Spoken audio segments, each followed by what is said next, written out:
Imagine living a life where the things you want, peace, progress, strength, even success, begin to flow toward you. Not because you begged for them, but because you became the kind of person they naturally come to.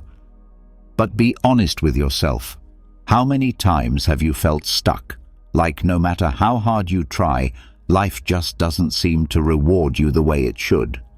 The truth is, it's not about working harder.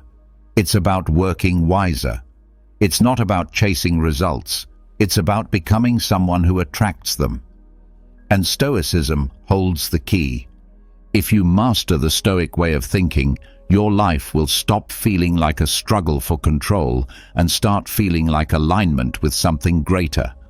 Because when you think like a Stoic, you stop reacting and start creating. You move with clarity. You act with purpose. You stop waiting and start becoming. Today, you're going to learn 12 powerful Stoic secrets that will change everything. These aren't just ancient words. They're tools that can rewire your entire mindset. Tools that can make everything you want happen. Not by wishing, but by transforming who you are at the core. So get ready, because what you're about to hear isn't motivation. It's a shift. Before we begin, I want you to declare something bold in the comments. Write, "Starting now, I am becoming who my future needs. I am Stoic." This isn't just a sentence. It's a contract with your better self. The more you say it, the more your mind believes it. The more you believe it, the more your world begins to change. So write it down, and let's begin. Number 1. Want less, receive more. Most people think that the way to get what they want is to chase it harder, work more, push more, cling tighter.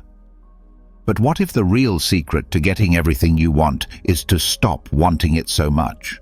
What if the grip is the thing that keeps it from coming?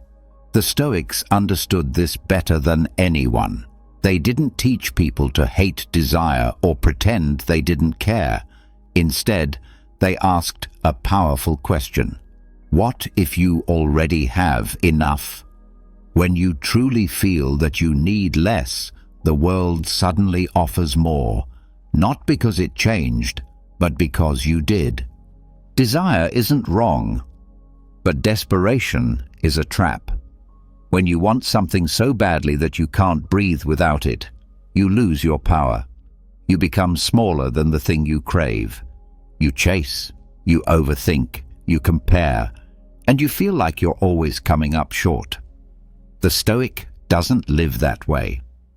A Stoic wakes up and reminds themselves, "I can lose everything and still be whole." That doesn't mean they don't pursue goals or enjoy success. It means their peace is not tied to the result. They know that real power comes from not needing, not begging, not attaching their self-worth to whether the world cooperates. Think about how you act when you don't need something. You're calm, you're confident, you make better choices, you walk differently, speak differently, think differently. There's no rush in your steps, no panic in your tone. That's magnetism. That's what people and opportunities are drawn to. On the other hand, when you're desperate for something, a person, a job, a goal, you start to lose yourself in the process. You stop thinking clearly. You try to control things that are not in your control. And the irony is, the harder you squeeze, the more things slip away. Epictetus said, "Freedom is the only worthy goal in life." Not just freedom from chains or oppression, but freedom from the prison of needing too much. Every time you convince yourself that you must have something to be happy, you put yourself in chains. Wanting less doesn't mean giving up. It means becoming free from the lie that happiness is somewhere outside of you. Try this. Pick one thing you feel you need, something that's been weighing on your mind. Maybe it's money. Maybe it's a relationship. Maybe it's recognition. And ask yourself, if I didn't have this, could I still find peace? Then go deeper. What if not having it is the exact lesson I'm meant to learn? That question alone can change everything. Sometimes what we think we need is just a symbol of safety, a symbol of love, a symbol of worth. The Stoic strips away the symbol and looks at what really matters: inner stillness, self-respect, the ability to act with wisdom no matter what is missing. This is where true strength begins. In the moment you stop needing everything to go your way. When you let go of the tight grip on your wants, you create space. And in that space, life can move toward you. It's the paradox that makes Stoicism so powerful. When you no longer need the outcome becomes more likely. Not because you force it, but because your calm energy is now aligned with what you seek. Marcus Aurelius ruled an empire, but his peace came not from palaces or power. It came from learning to want less. Wealth consists not in having great possessions, he said, but in having few wants. Read that again. Few wants. Not few dreams, not low standards, just fewer things that control your happiness. You don't need to abandon ambition, but you do need to untangle your identity from it. Be someone who walks toward your goals, not someone who crawls after them on your knees. The Stoic moves with intention, not obsession, with clarity, not craving, and in doing so, they find that life begins to cooperate more. Why? Because their peace no longer depends on it. So next time you catch yourself obsessing, chasing, needing something too badly, pause. Ask, am I gripping too tightly? Is this a desire, or is it a dependency? Then step back, breathe, return to center. This is the path of the Stoic. Because when you truly want less, from the core of your being, not as a performance, but as a mindset, you make space for more. Not just more things, but more peace, more freedom, more of what truly matters. That is the real reward of Stoicism, not the achievement of every desire, but the transformation of your relationship to desire itself. So the next time the world tells you to want more, to chase harder, to never stop hungering, answer like a Stoic. I already have what I need. Anything else is a bonus, and I do not beg for bonuses. Number 2, transmute obstacles into leverage. Every person alive has faced roadblocks. Every person has met days that felt like walls, immovable, solid, unfair. But what separates the average from the unshakable isn't the absence of obstacles, it's the way those obstacles are used. The Stoic doesn't curse the block in the road, they build a bridge on it. When Marcus Aurelius wrote, "The impediment to action advances action. What stands in the way becomes the way," he wasn't writing poetry. He was giving us a law of life. What stops you now is not the enemy. It's the path. Think about it. A wall is only a wall if it's treated like one. But that same wall seen through different eyes can become a ladder. It can become a shield. It can become the foundation of something better than what was first planned. The Stoic trains their mind to look at resistance, not with fear, but with opportunity. You've felt it before. That sting when something didn't go your way. The job didn't work out. The relationship ended. The goal collapsed. Most people in that moment retreat, complain, collapse inward. But the Stoic, they pause, they breathe, and then they ask the question, how can I use this? Not avoid, not escape. Use. This is not about toxic positivity. The Stoic doesn't lie to themselves and say, everything is fine. No, it might be hard. It might be unfair. But what matters is what comes next. Because what breaks others can build you if you are willing to shift how you look at it. Let's go deeper. What is an obstacle, really? It's pressure. It's resistance. But pressure is how coal becomes diamonds. Resistance is how muscles grow. Nothing strong is built without pressure. So when life presses down, the Stoic leans in. They don't ask for less pressure. They learn to press back. Seneca once said, "Difficulties strengthen the mind, as labor does the body." He knew that easy paths grow weak walkers, but challenges, they sharpen, shape, refine. If you face a strong wind and lean against it, your legs grow stronger. If you run from the wind, you never learn to stand. Now ask yourself this. What if the thing you're struggling with right now, the failure, the heartbreak, the rejection, is actually the raw material for your next level? Not the punishment, the process. When the Stoic meets a dead end, they don't ask, "Why me?" They ask, "What now?" And sometimes the answer isn't to turn back or walk away. It's to lean harder into the thing that seems immovable. Because often, that thing becomes the very tool that lifts them higher. Picture a heavy door, locked, firm, unmoving. Now picture using that same door as a support to do push-ups. Same object, different purpose. That's leverage. That's Stoic vision. Most people want smooth roads. They pray for comfort, for ease, for a life without disruption. But the Stoic knows smooth roads don't sharpen anything. Gravel teaches you where to place your feet. Rain teaches you how to maintain balance. Obstacles teach you how to adapt. Let's be real. Sometimes things will hurt. Life doesn't come with perfect timing or gentle setbacks. You might lose people. You might get overlooked. You might fail despite doing everything right.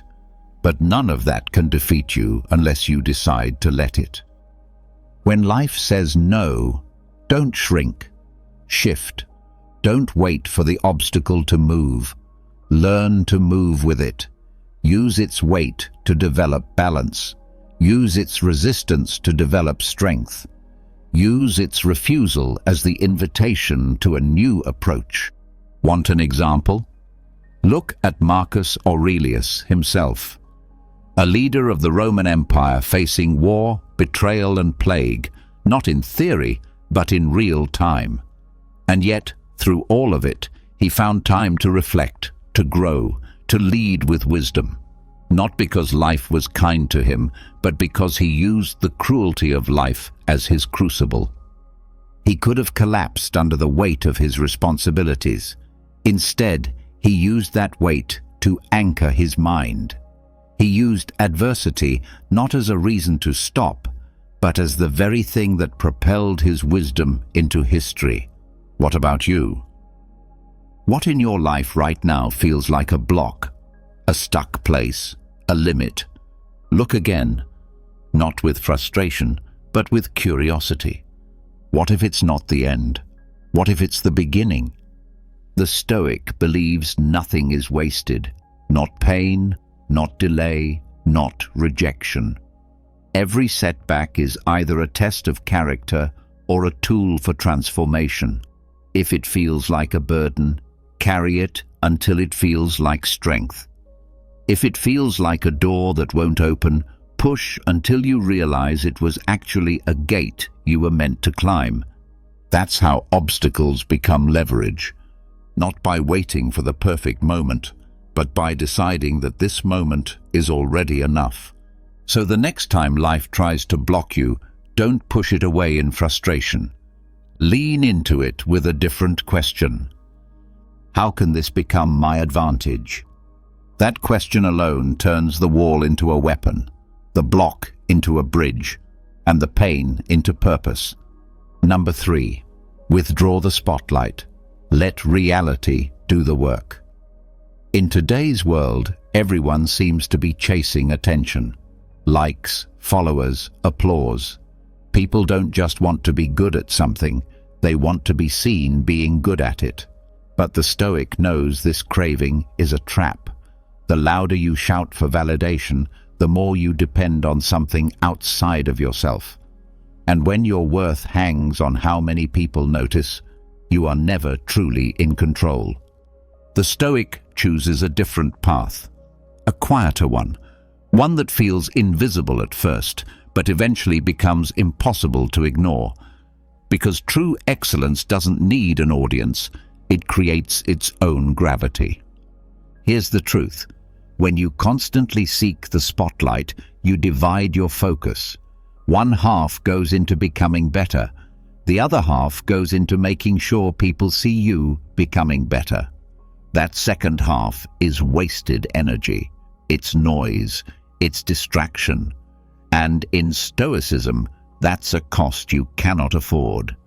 Instead, withdraw the spotlight. Let your reality speak louder than your voice. Let your results be your voice. The Stoic doesn't ask for recognition. They don't demand to be noticed. They show up. They put in the work. And they trust that real strength, real mastery, can never stay hidden for long. Seneca said, "A great mind becomes a great fortune." He didn't say a loud mind. He didn't say a trending mind. He said great. And greatness is quiet. It doesn't need marketing. It's not desperate to be applauded. It knows that what is real does not vanish just because it isn't broadcast. Think about nature. A tree doesn't post about its roots, it just grows.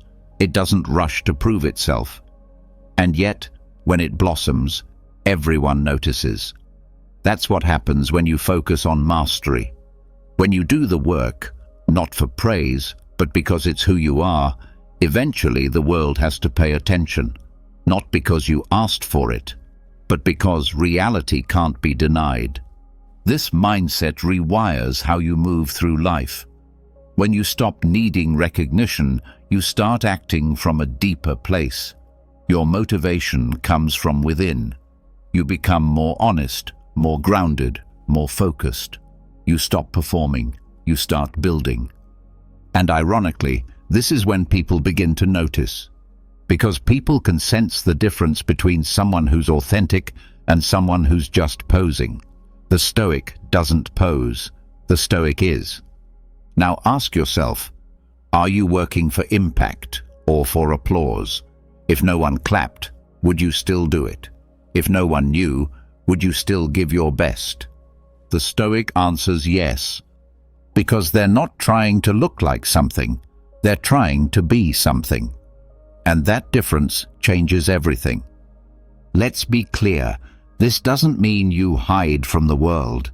It doesn't mean you never speak, never share, never step forward. It means you stop feeding on attention.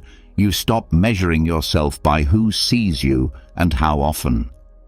You return to the work itself, the craft, the mission, the mastery. And you do it even if the room is empty, because one day it won't be. Marcus Aurelius ruled millions, but he wrote to himself. His most powerful words weren't speeches to crowds, they were private reflections in his journal. No hashtags, no audience, just raw truth. And yet, those quiet words echo through history louder than any shout. Why? Because they were real. This is what happens when you remove the need to perform. You create space for depth. You stop proving and start improving. You stop competing for recognition and start aligning with purpose. In this silence, something powerful happens. Life begins to respond, not to your noise, but to your substance. People start to notice without you asking them to. Opportunities arrive without you chasing them. Why? Because nature, like people, is drawn to what is stable, strong, and quiet. No one is inspired by desperation, but everyone is moved by calm certainty. So take a look at your habits. Are you posting to be seen or building to be solid? Are you chasing trends or cultivating timelessness? The Stoic knows that what is loud today is often forgotten tomorrow, but what is quietly excellent becomes legacy. Withdraw the spotlight. Redirect that energy inward, into skill, into consistency, into purpose, and soon you'll discover the power of not needing to be seen to be valuable. Because the Stoic doesn't scream, "Look at me." They whisper to themselves, "Let my work speak." And in time, it does. Number 4, harness the law of inner economy. Your energy is not unlimited. Every thought you think, every word you speak, every emotion you feed, it all costs something. And yet, most people spend their inner energy like it's free. They waste it on things they cannot control, on arguments that don't matter, on imaginary scenarios that will never happen. The Stoic doesn't live that way. The Stoic treats energy like gold, precious, measured, protected. This is the law of inner economy. And once you understand it, everything in your life begins to shift. Most people wake up and instantly go into debt, mentally and emotionally. They worry about the news. They complain about traffic. They argue with strangers online. They replay old conversations in their head, hoping to rewrite the past. All of that costs energy.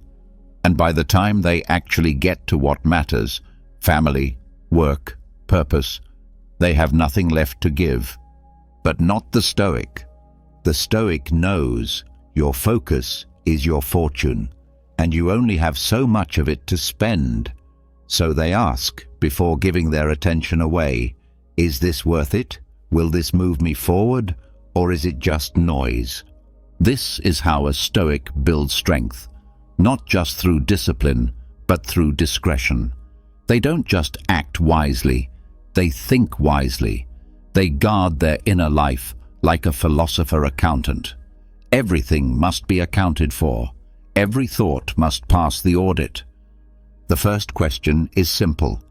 Is this in my control? If the answer is no, it's not worth the cost. Marcus Aurelius faced war, betrayal, and sickness. But his journals are not filled with complaints. They are filled with clarity. Again and again, he returned to the same principle. Focus only on what you control, because when you do that, you stop leaking energy into things that cannot be changed, and you start building momentum where you can make a difference. Try this in your own life. Look at your thoughts like transactions. Every time you overthink something you can't change, you spend. Every time you complain about someone who isn't listening, you spend. Every time you distract yourself to avoid discomfort, you spend. The result? Mental bankruptcy, emotional exhaustion, spiritual depletion. But what if you started saving that energy? What if you stopped reacting to everything? What if you paused before feeding every impulse, every irritation, every craving? That's the Stoic way. Inner economy isn't about being cold or emotionless. It's about being responsible. It's about choosing where your life force goes. Because if it goes everywhere, it goes nowhere. Seneca once wrote, "We suffer more in imagination than in reality." Why? Because most people are constantly spending their peace on future worries, past regrets, or meaningless drama. The Stoic refuses to make that trade. They understand that peace isn't found, it's protected. So, how do you protect it? You audit your inputs. You ask yourself, is this thought useful? Is this worry productive? Is this reaction necessary? And if the answer is no, you let it go. without guilt, without explanation, without needing approval. This creates margin. It creates stillness. It creates alignment. And when your energy is no longer scattered, it begins to concentrate. That's when power begins to return. That's when clarity rises. That's when results begin to find you. Because the person who is no longer distracted becomes magnetic. They walk into a room and don't need to prove anything. They've conserved their strength. They've mastered their state. They radiate calm in a world that burns itself out with noise.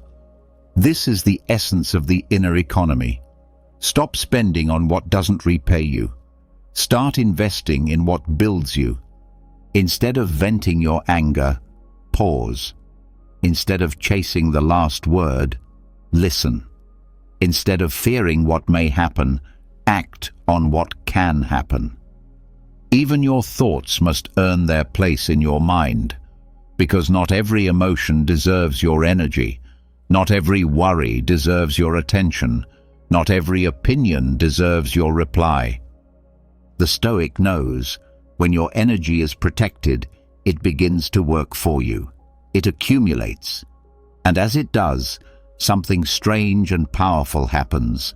Outcomes begin to shift. Not because you force them, but because you are no longer scattering your power. You are focused, aligned, awake. Most people feel tired not because they did too much, but because they thought too much about the wrong things. They weren't active. They were reactive. They didn't use energy. They lost it. But when you become conscious of your spending, you start building a surplus. A surplus of calm. A surplus of discipline. A surplus of clarity. And from that surplus, new outcomes emerge. So take this seriously. Guard your energy like your life depends on it, because it does. Withdraw it from people who drain it. Reclaim it from thoughts that steal it. Refuse to give it away to things that are already outside your control, because the Stoic doesn't burn out. They burn steady. Number 5, make yourself unshakable, not unstoppable. Everyone wants to be unstoppable. It sounds powerful. It sounds heroic. But here's the truth. The Stoic understands unstoppable is a myth. No one is. Everyone eventually hits a wall. Life throws storms, loss, failure, heartbreak. No matter how hard you push, something will one day stop you. And when that day comes, what matters isn't your speed, your momentum, or your strength. What matters is your center. That's why the Stoic doesn't chase being unstoppable. They chase being unshakable. Unshakable means this: even when life slams on the brakes, you don't break. Even when the world around you collapses, your foundation holds. Even when the plans fall apart, you do not. That's where real strength lives, not in how far you can run, but in how deep your roots go. Think about a tree in a storm. The wind howls, branches bend, leaves tear off. But if the roots are deep enough, the tree still stands. That's what Stoicism builds. Not noise, not bravado, but quiet, deep resilience that holds when everything else falls. The world is full of people trying to move faster, climb higher, dominate louder. But that kind of power cracks the moment resistance shows up. That kind of unstoppable only works in fair weather. The Stoic trains for something else. They train for storms.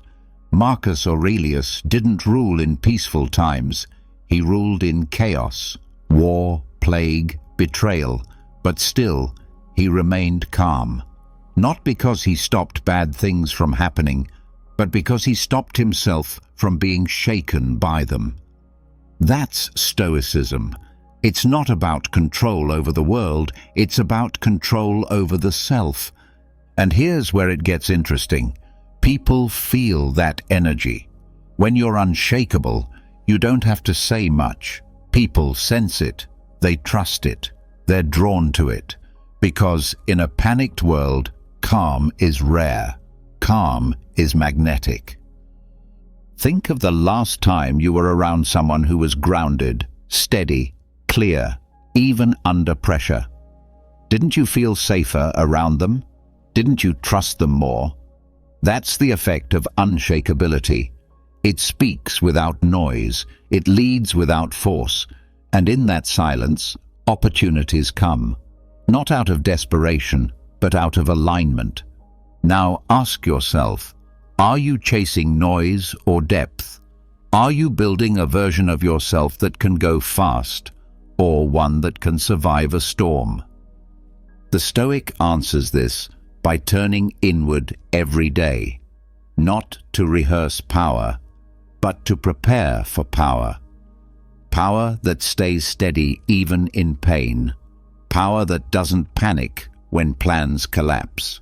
Power that remains rooted when everything else gets pulled apart. You don't become this way by accident. You become it by practice. You train it like a muscle. When things go wrong, you breathe instead of react. When you're insulted, you respond with silence, not ego. When you're delayed, you use the time to observe, not to fume. These small moments build the deeper foundation, and when repeated, they create a mind that doesn't crack when tested. Because life will test you, it's not a matter of if, but when. People will disappoint you. Circumstances will frustrate you. Goals will take longer than expected. But none of that has to shake you if you've built yourself on inner truth, not outer speed. The Stoic prepares every day to face life without guarantees. That's what unshakability means. You stop needing the world to behave. You stop needing the timeline to match your plan. You stop needing constant momentum just to feel like you matter. You stand tall, whether things move or not. And this is the paradox. When you stop trying to be unstoppable, you gain something far greater: stability. And stability moves mountains. It draws in trust from people and from fate. It gives you patience. It gives you poise. And in that poise, power grows, not rushed, not loud, but rooted. So next time you feel stuck or slowed down, don't panic. Ask, can I hold this moment without losing myself? That's the true test. Unstoppable is a sprint. Unshakable is a legacy, and the Stoic always chooses legacy. Number 6. Train desire to obey values. Desire itself isn't the enemy. The Stoic doesn't pretend to be made of stone. The heart wants. The mind dreams. That's human. What separates the Stoic from the frantic world around them is not the absence of desire. It's the discipline to direct it. Most people let their desires run wild. Like an untrained horse, their want pulls them in every direction: fame, money, status, validation. They wake up chasing something, and by the end of the day, they've either gotten lost, exhausted, or bitter. Why? Because their desire wasn't rooted in anything solid. The Stoic handles this differently. They don't kill desire, they train it. They ask, what do I want? And then they ask, why do I want it? And if the reason doesn't align with their core values, honor, integrity, purpose, they let it go or redirect it. This is the switch that changes everything. When desire obeys values, it becomes fuel instead of fire. It moves you forward without burning you up. It energizes you without enslaving you. And more than anything, it builds a life that lasts, because it was never built on craving, but on clarity. Let's take a simple example. Applause. Most people want to be seen, admired, praised. But the Stoic understands that applause is a shadow. It looks like substance, but it disappears the moment the lights go off. So instead of chasing recognition, the Stoic trains that desire toward integrity. They say, "Let me want to be good, not just look good. Let me want to act rightly, even if no one notices. Let me seek to live in line with my principles, not with the crowd's opinions." That shift doesn't kill ambition. It elevates it. Or take wealth. Most chase it blindly. They want more, faster, bigger. But again, the Stoic steps back and asks, what do I actually want? Often, it's not money. It's peace. It's freedom. It's the ability to provide, to contribute, to shape a meaningful life. So they redirect the desire. Let me be useful. Let me create value. Let me serve wisely. And ironically, wealth often follows, because usefulness is the soil that success grows in. This is the power of the Stoic switch. The desire doesn't vanish. It transforms. It takes a new form, one that honors the soul instead of inflating the ego. Marcus Aurelius wrote to himself, "Let your one delight be the work of the human being, not praise, not riches, the work, because the work is within your control. The values are within your reach. And when you align your want with your worth, your life begins to build itself around something unbreakable." Now think about your own life. What do you want right now? More success? More attention? A relationship? A breakthrough? Pause and ask, what is the value behind that want? If there isn't one, if it's just hunger for more, you're heading for burnout. But if there is a value, truth, contribution, creativity, resilience, then desire becomes a tool. It sharpens you. It moves you. It strengthens your character as it chases results. And here's the secret. When outcomes are driven by character, they last. They don't collapse when circumstances shift. They don't vanish when the spotlight moves. Because they were never built on desperation. They were built on design. Seneca said, "If one does not know to which port one is sailing, no wind is favorable." The Stoic always knows their port. Their values are the destination. Desire is the ship. And because the ship obeys the compass, they stay on course, while the rest of the world crashes against the rocks of random craving. This doesn't mean you stop wanting. It means you upgrade what you want. From status to substance, from applause to alignment, from quick wins to deep roots. The world will tempt you constantly. It will whisper, "Want this now, want more, want louder." But the Stoic pauses, checks the compass and asks, "Does this serve who I'm becoming?" If yes, they pursue it with fire. If no, they release it with grace. Because the Stoic doesn't let desire lead, they make it follow. Number 7, channel the logos through daily ritual.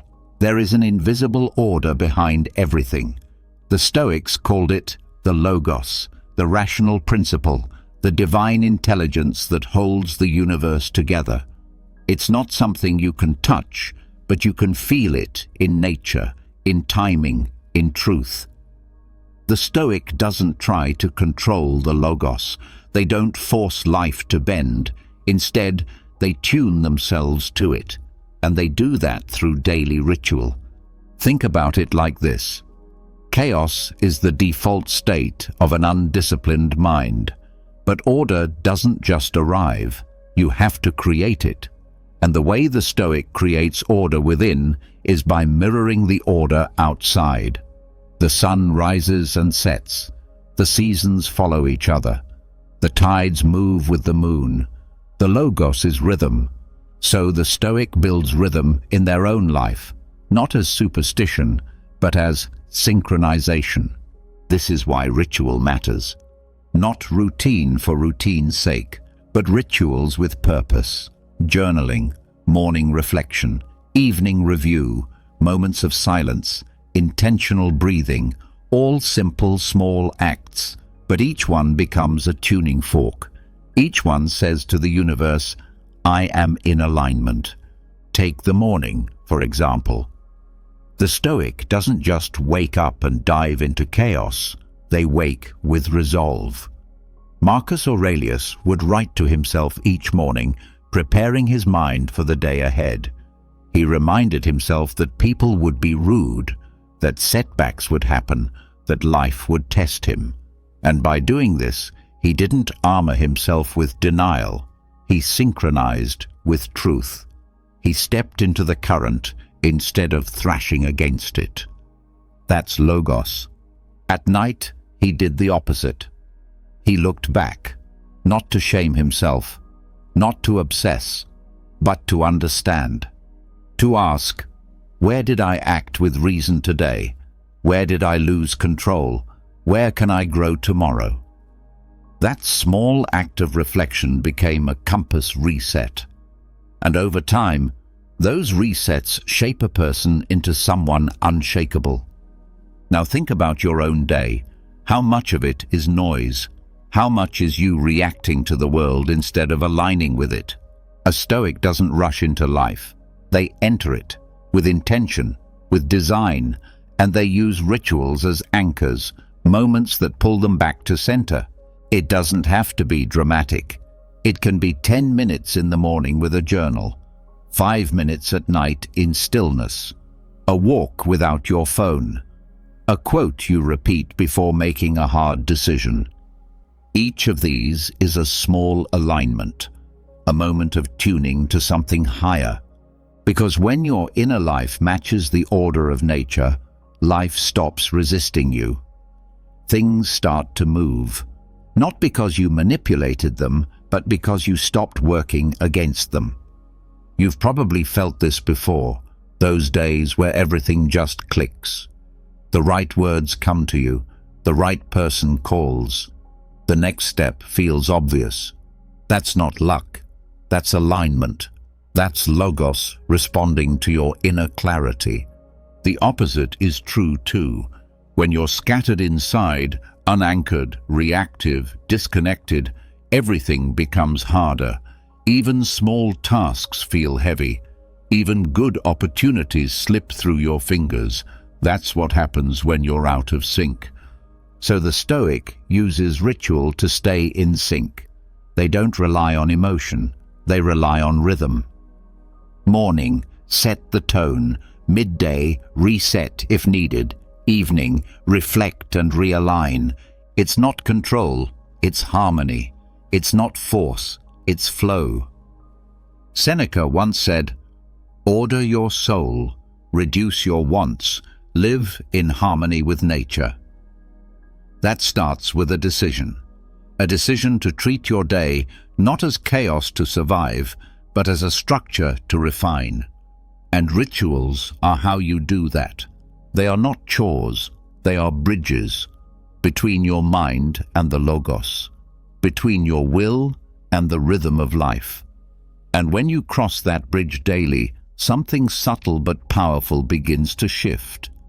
You stop chasing, you stop pushing, you start moving with, and suddenly things open. The conversation you needed happens. The idea you were missing arrives. The strength you were waiting for wakes up inside you. Not by accident, not by luck, but by harmony. So don't underestimate the power of small, steady rituals.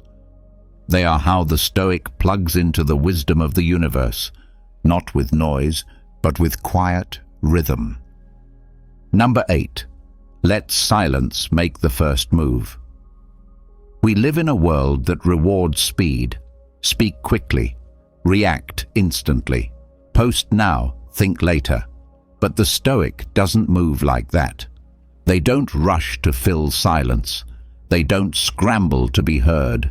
Before they speak, before they act, they pause. And in that pause, something powerful happens. Noise fades. clarity rises, and the person who pauses first gains the strongest voice. This is the hidden power of silence. It's not weakness, it's not hesitation, it's discipline.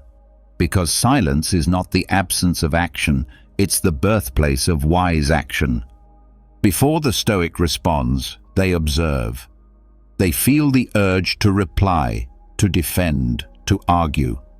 But they don't. Not yet. They wait. They let silence stretch. Because that stretch filters impulse from truth. It separates the ego from the principle. It gives space for wisdom to catch up before the mouth starts moving. And here's what most people don't realize. Silence is magnetic. The loudest person rarely commands the most respect. It's the one who waits, who listens, who doesn't rush to impress. That person draws the room toward them. In a world addicted to sound, silence becomes signal. Think of the last time someone paused before responding to you. Really paused, didn't interrupt, didn't fill the gap with noise, didn't talk just to avoid discomfort. How did it make you feel? Probably seen, respected, maybe even a little uncertain. What are they thinking? That's the power of silence. It builds gravity, it creates mystery, and it gives your words weight when they finally come. Marcus Aurelius often reminded himself, "You always own the option of having no opinion." Not because he was indifferent, but because he understood that most reactions aren't truth. They're just noise. The Stoic lets others talk first. They let the storm blow through. And then, only when it's clear, they step in with a few precise words. No wasted energy, no defensive scrambling, just calm clarity. And people notice, they trust it. Because in a world where everyone is trying to be heard, the person who waits becomes the one who actually gets through. Try it. The next time someone offends you, pause. The next time you're asked a hard question, pause. The next time you feel the need to explain yourself, pause. Let silence do the heavy lifting first. It will expose the real issue. It will calm your breath. It will bring your mind back to center. And most of the time, it will make your next move 10 times more powerful. Seneca once said, "No man was ever wise by chance." Wisdom is not reactive, it's deliberate. It waits, it studies, and then it speaks. Not from the wound, but from the principle. That's what Stoic silence is. It's not passive, it's not weak, it's strategic, it's grounded. And in that grounding, influence grows. Because people aren't drawn to noise, they're drawn to presence. And presence speaks loudest when it says nothing, until it has something worth saying. So when others rush to reply, you wait. When others panic, you pause. When others fill the air, you hold your ground. And in doing so, you become the anchor in the storm. Let silence be your first move. Then let wisdom choose the next one. Number 9, starve what doesn't serve you. People often believe growth is about adding more knowledge, more effort, more habits. But the Stoic sees it differently. Real transformation begins with subtraction, not with doing more, but with doing less of what weakens you. Less envy, less distraction, less self-pity. Not by fighting these emotions, but by starving them of what they crave most, your attention. The Stoic doesn't waste time wrestling with every thought or impulse. They understand that not everything deserves a response. Not every emotion deserves a stage. Some things don't need to be conquered. They just need to be ignored until they wither. Think of it like a fire. If you stop feeding it wood, it burns out. Even the strongest flames can't survive without fuel. Envy, resentment, insecurity. These are emotional fires. And what keeps them alive is focus. The more you feed them with attention, repetition, inner debate, the more they burn. The Stoic breaks this cycle. They remove the fuel. They starve what doesn't serve. It starts small. A bitter thought arises. The Stoic doesn't argue with it. They see it for what it is: noise, a passing cloud, and instead of engaging, they redirect, back to the present, back to what they can control. The thought may return, but without your interest, it weakens. Day by day, it loses grip. This is emotional discipline, not dramatic, but surgical. Marcus Aurelius wrote, "You have power over your mind, not outside events.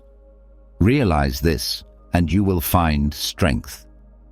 That means your strength lies not in controlling what arises, but in controlling what stays.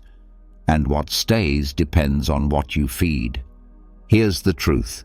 Every moment you spend replaying an old insult, comparing your life to someone else's, or wallowing in self-pity, you're feeding a parasite.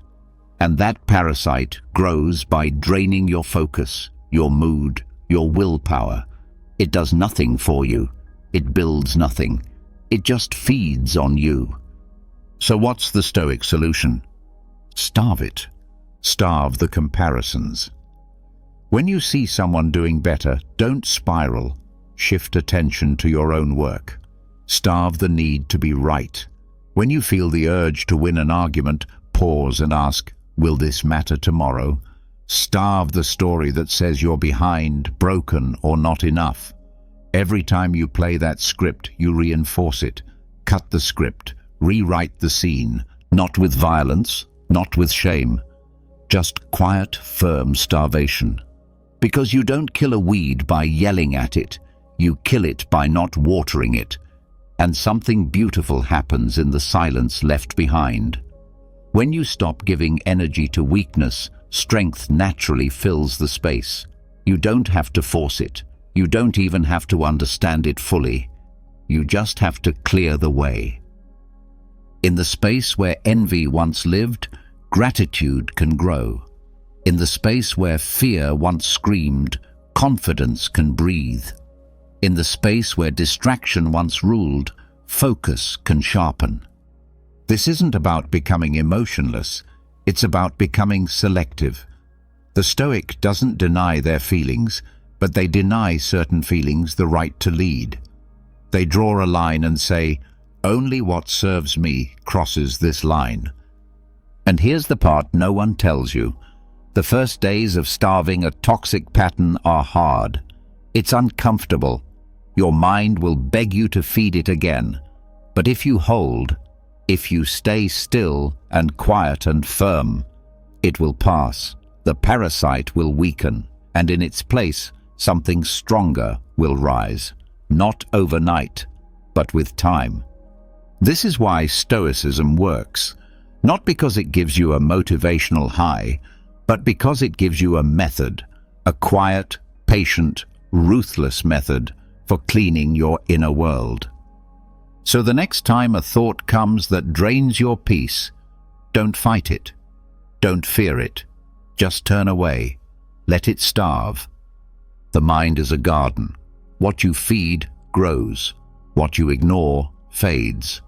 The Stoic becomes strong not by fighting every shadow, but by turning toward the light and leaving the shadows behind to starve in silence. Number 10. See time as a moral test, not a calendar. People glance at clocks, check dates, mark calendars. Time to them is something external, just numbers on a screen or squares on a planner. But to the Stoic, time is something far deeper. It's not just a schedule. It's not just a tool. It's a test, a moral one, a reflection of character. Because every passing hour asks you a silent question. Are you honoring your potential or betraying it? This question changes everything. It turns minutes into mirrors. It makes every day not just a chance to be busy, but a chance to live with integrity. And that's why the Stoic doesn't waste time, not because they fear being unproductive, but because they refuse to disrespect the gift they've been given. Seneca said it best. It is not that we have a short time to live, but that we waste a lot of it. Most people think they need more time. The Stoic thinks differently. The problem isn't time. The problem is how we use it. When you treat time as infinite, it becomes meaningless. Days blur together. Procrastination becomes natural. Laziness feels justified. You tell yourself, "I'll get to it tomorrow," without realizing that tomorrow is a contract you haven't signed yet. But when time becomes a moral test, when you ask yourself, "Did I honor this hour?" everything sharpens. Suddenly, scrolling endlessly feels like theft, not from others, but from yourself. Suddenly, complaining about delays feels hollow, because every minute you spend complaining is another minute lost. Suddenly, waiting for the right moment becomes foolish, because the moment you have is already asking for your action. The Stoic doesn't see time as neutral. It's sacred. It's earned. And how you use it reveals who you really are. This doesn't mean you have to rush. It doesn't mean you never rest. Stoicism isn't about speed. It's about respect. Respect for your potential, respect for your purpose, and respect for the truth that once a moment passes, it never comes back. So the Stoic lives with urgency, but not with panic. They live as if each hour is a thread in the legacy they're weaving. And they ask again and again, is this how I want to spend it? Is this worthy of the life I'm building? Most people treat time like it's background noise, something that happens while they wait for inspiration or opportunity. But the Stoic knows it's the opposite. Time is the opportunity, and inspiration doesn't show up first. Action does. Action breeds momentum. Momentum invites opportunity. And soon, time itself begins to respond. Because when you respect time, time respects you. You've seen this happen before. The person who commits to their path daily, without excuses, without drama, they start to accelerate. Projects move, people show up, things click. Why? Because they're no longer fighting the clock. They're working with it. That's the paradox. When you treat time as sacred, you get more of it. Not literally, but experientially. You feel more alive. You feel more focused. You feel more present. And presence, more than anything else, is the gateway to power. So ask yourself, are you trading hours for emptiness? Or are you converting time into something lasting? Every minute you spend with intention is a brick. A brick in your character. A brick in your destiny. A brick in the house of your legacy. The Stoic doesn't wait for the weekend to live. They don't postpone purpose until conditions are perfect. They act now, not recklessly, but morally. Because to waste time is not just inefficient, it's unjust. You were given a window of breath, of consciousness, of agency. To waste it is to deny its value. So live as if time is a teacher and every hour is a lesson. Live as if time is a test and every decision is your answer. Live as if time is sacred and every moment matters. Because to the Stoic, it does. Number 11. Treat the present like a prophecy. Most people drift through the present as if it's disposable, as if it's just filler space between bigger events. They wait for the right time to act, for the new year to start fresh, for the weekend to find peace. But to the Stoic, the present moment is not filler. It's foundation. It's not small. It's everything. The Stoic treats the present like a prophecy, because how one moves through this minute is a mirror of how they will move through the year. What happens today is not separate from tomorrow. It creates it. Every action, every word, every thought, these are not random. They are seeds. And the Stoic knows the harvest of the future is planted in the present. So they act with intention. They don't say, "One day I'll be disciplined." They wake up and practice discipline now. They don't say, "Someday I'll be more grateful." They choose to be grateful today, even if things aren't perfect. Because the Stoic understands something most ignore. Your future is not written in the stars. It's written in your habits. Look around.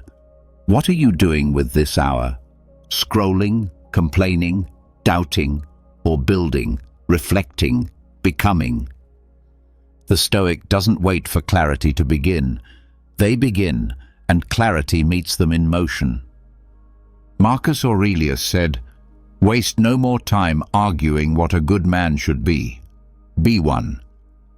He didn't mean this as poetic advice. He meant it as a practice. Live now as the person you claim to be becoming, because every moment is a declaration.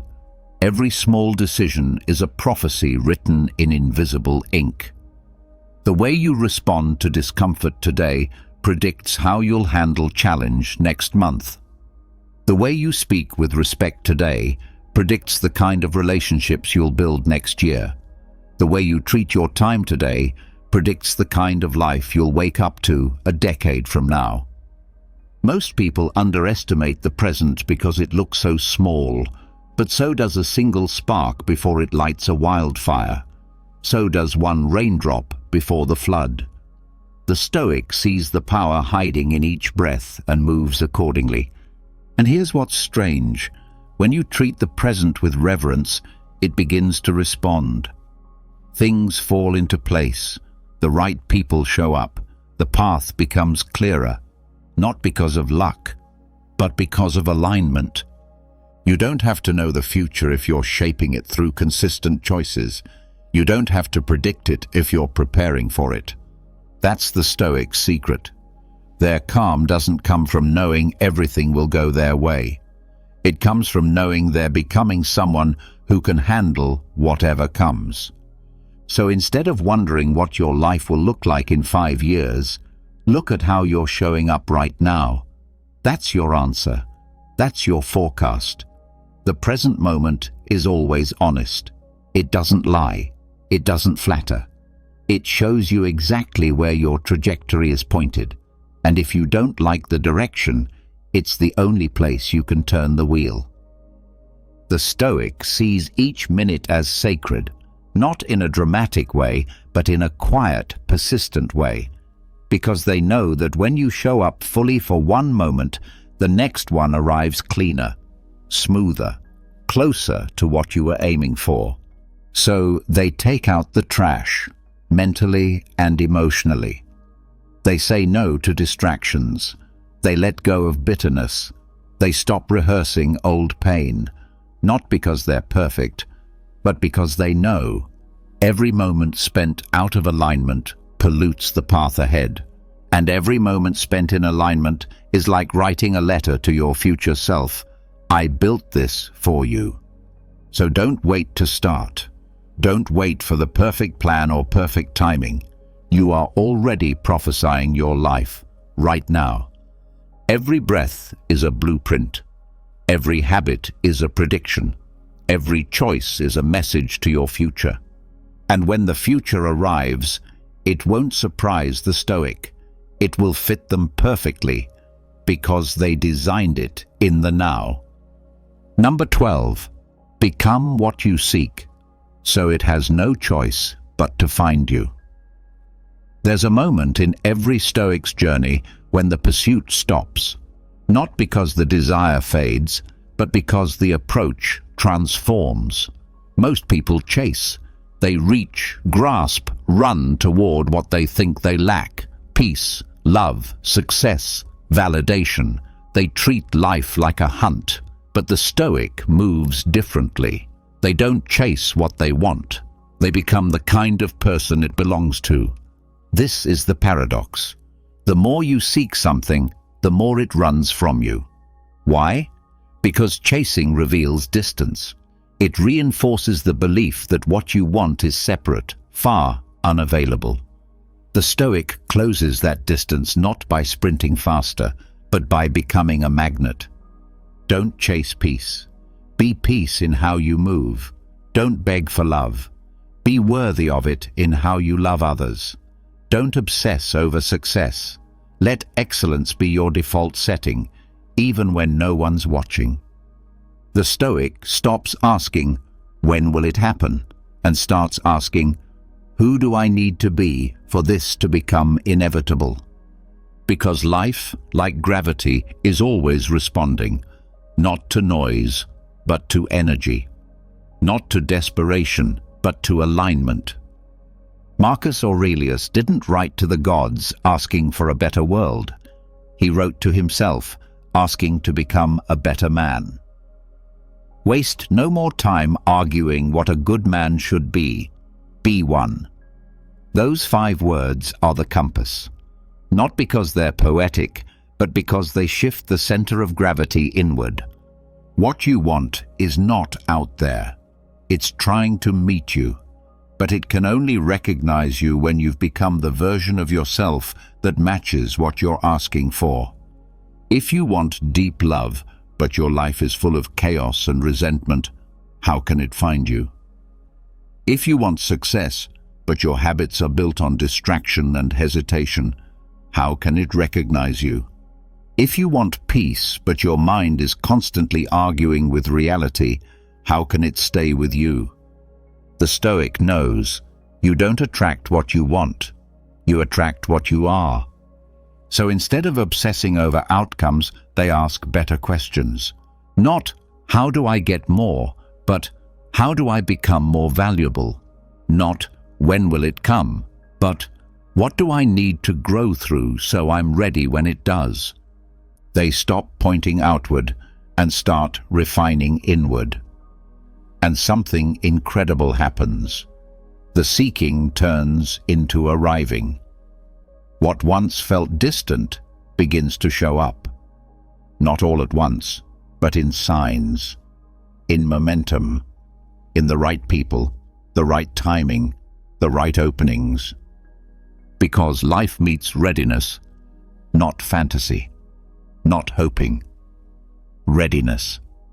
You've felt this before. The job that came the moment you stopped doubting. The relationship that blossomed when you stopped pretending. The calm that entered when you finally released control. None of those came from chasing. They came from alignment. That's why the Stoic doesn't scream at the universe. They align with it. They don't beg for peace. They clear the mental noise. They don't plead for success. They build discipline that outlasts moods. They don't demand love. They live in a way that naturally attracts connection. And they do this quietly, daily, consistently, because they know that greatness doesn't knock on your door when you're distracted. It arrives when you're ready. Not polished, not perfect, but grounded, intentional, steady. So here's the question you must return to. What would the person who already has what I seek be doing right now? Then go do that. Want peace? Stop arguing with small things. Want love? Show up as someone who gives, not takes. Want success? Start treating each hour like it matters, because it does. This isn't about pretending, it's about embodying. Don't wait for it to arrive to become the version of yourself you admire.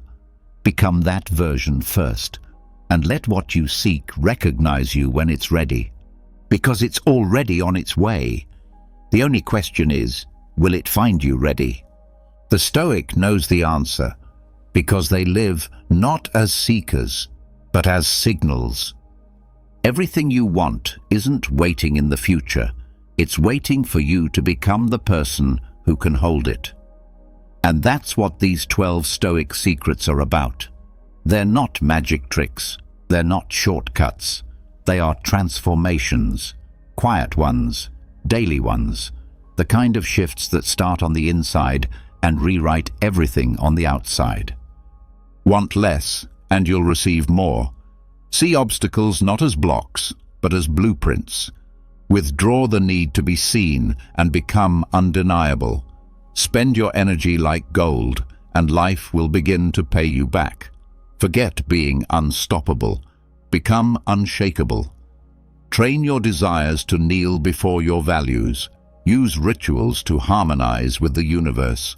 Let silence move first, and watch how power follows.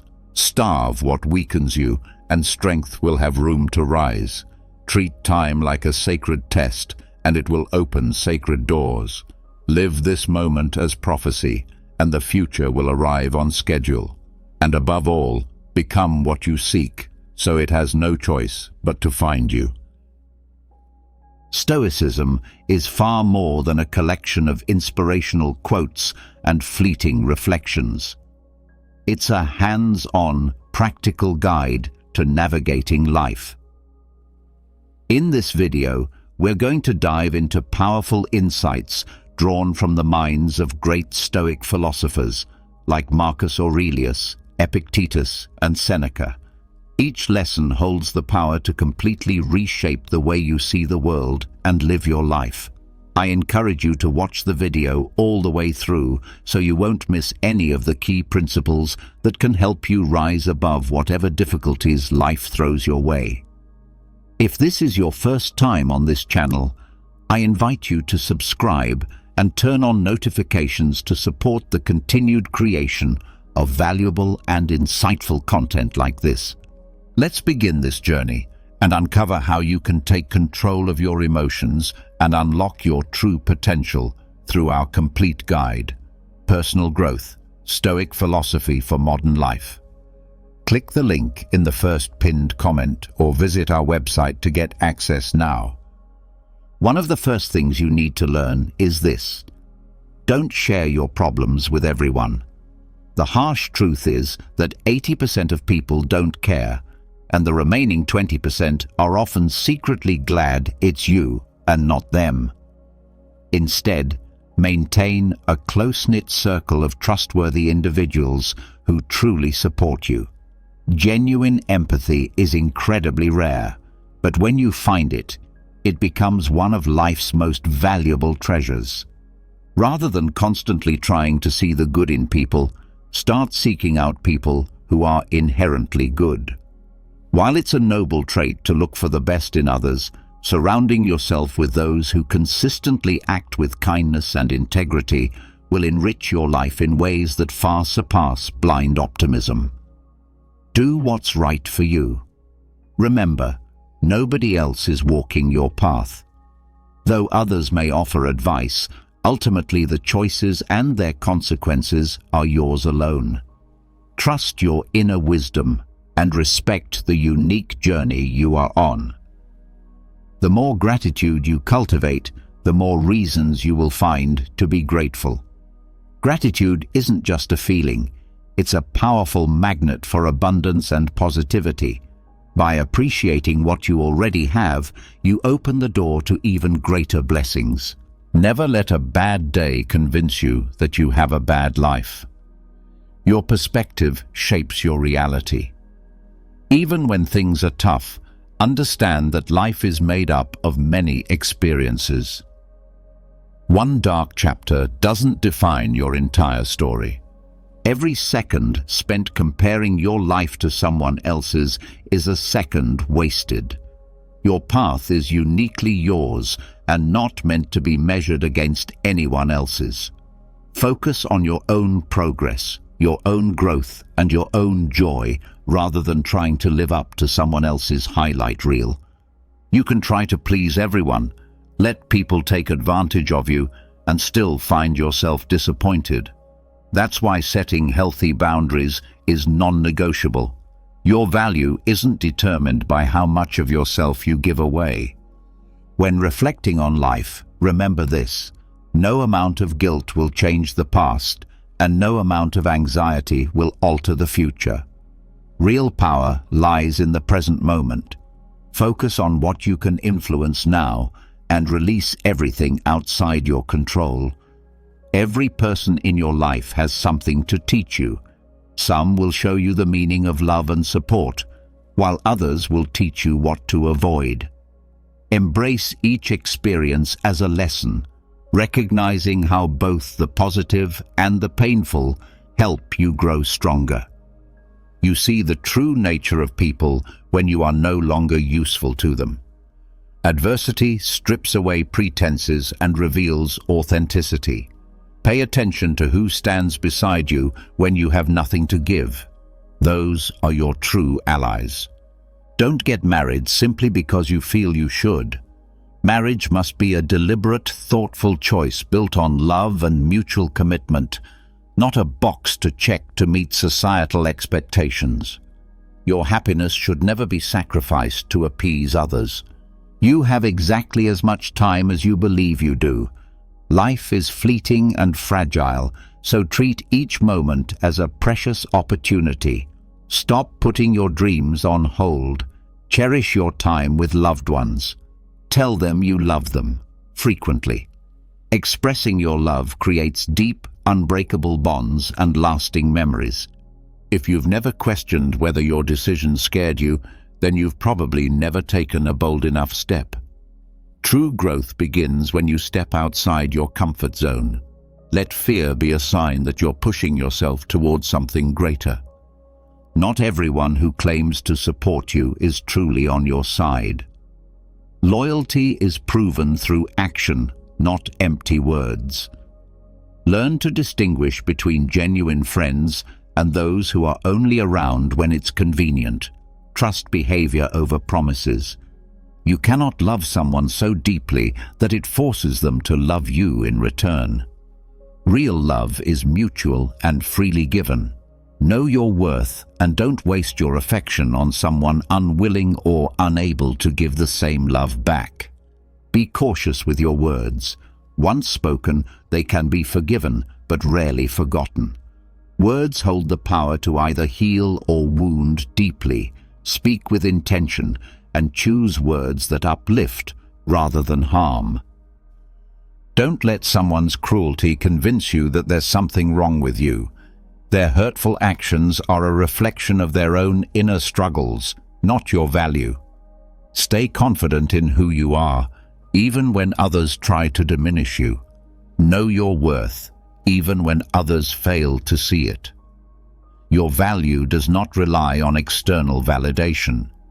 Nurture your self-respect and stay close to those who truly appreciate your essence. If you keep sacrificing what you want most for what you want right now, you'll always end up disappointed. Instant gratification is tempting, but it's discipline and long-term thinking that pave the road to a fulfilling life. It's far better to be single and at peace than to be in a relationship that brings you stress and misery. Being alone isn't nearly as painful as staying with someone who poisons your happiness. Protect your emotional health above all else. Sometimes you just need to say no. Don't give in to guilt or emotional manipulation. Setting boundaries isn't selfish. It's a necessary act of self-care. Prioritize your well-being without apology. Often, the right thing to do is also the hardest thing to do. Personal growth and integrity usually come with challenges. Embrace these moments. They shape your character and build inner strength. What you choose to do today can positively impact all of your tomorrows. Every small, meaningful action contributes to a better future. Keep investing in yourself and in the life you want to build. Life has a strange way of repeating certain situations until we finally learn the lesson we're meant to grasp. Reflect on your patterns and use that awareness to break free from harmful cycles. You won't be punished because of your anger, but by it. When left unchecked, anger becomes self-destructive. Master your emotions before they master you. Emotional control is key to peace and resilience. Being right isn't always worth the cost of losing peace or damaging relationships.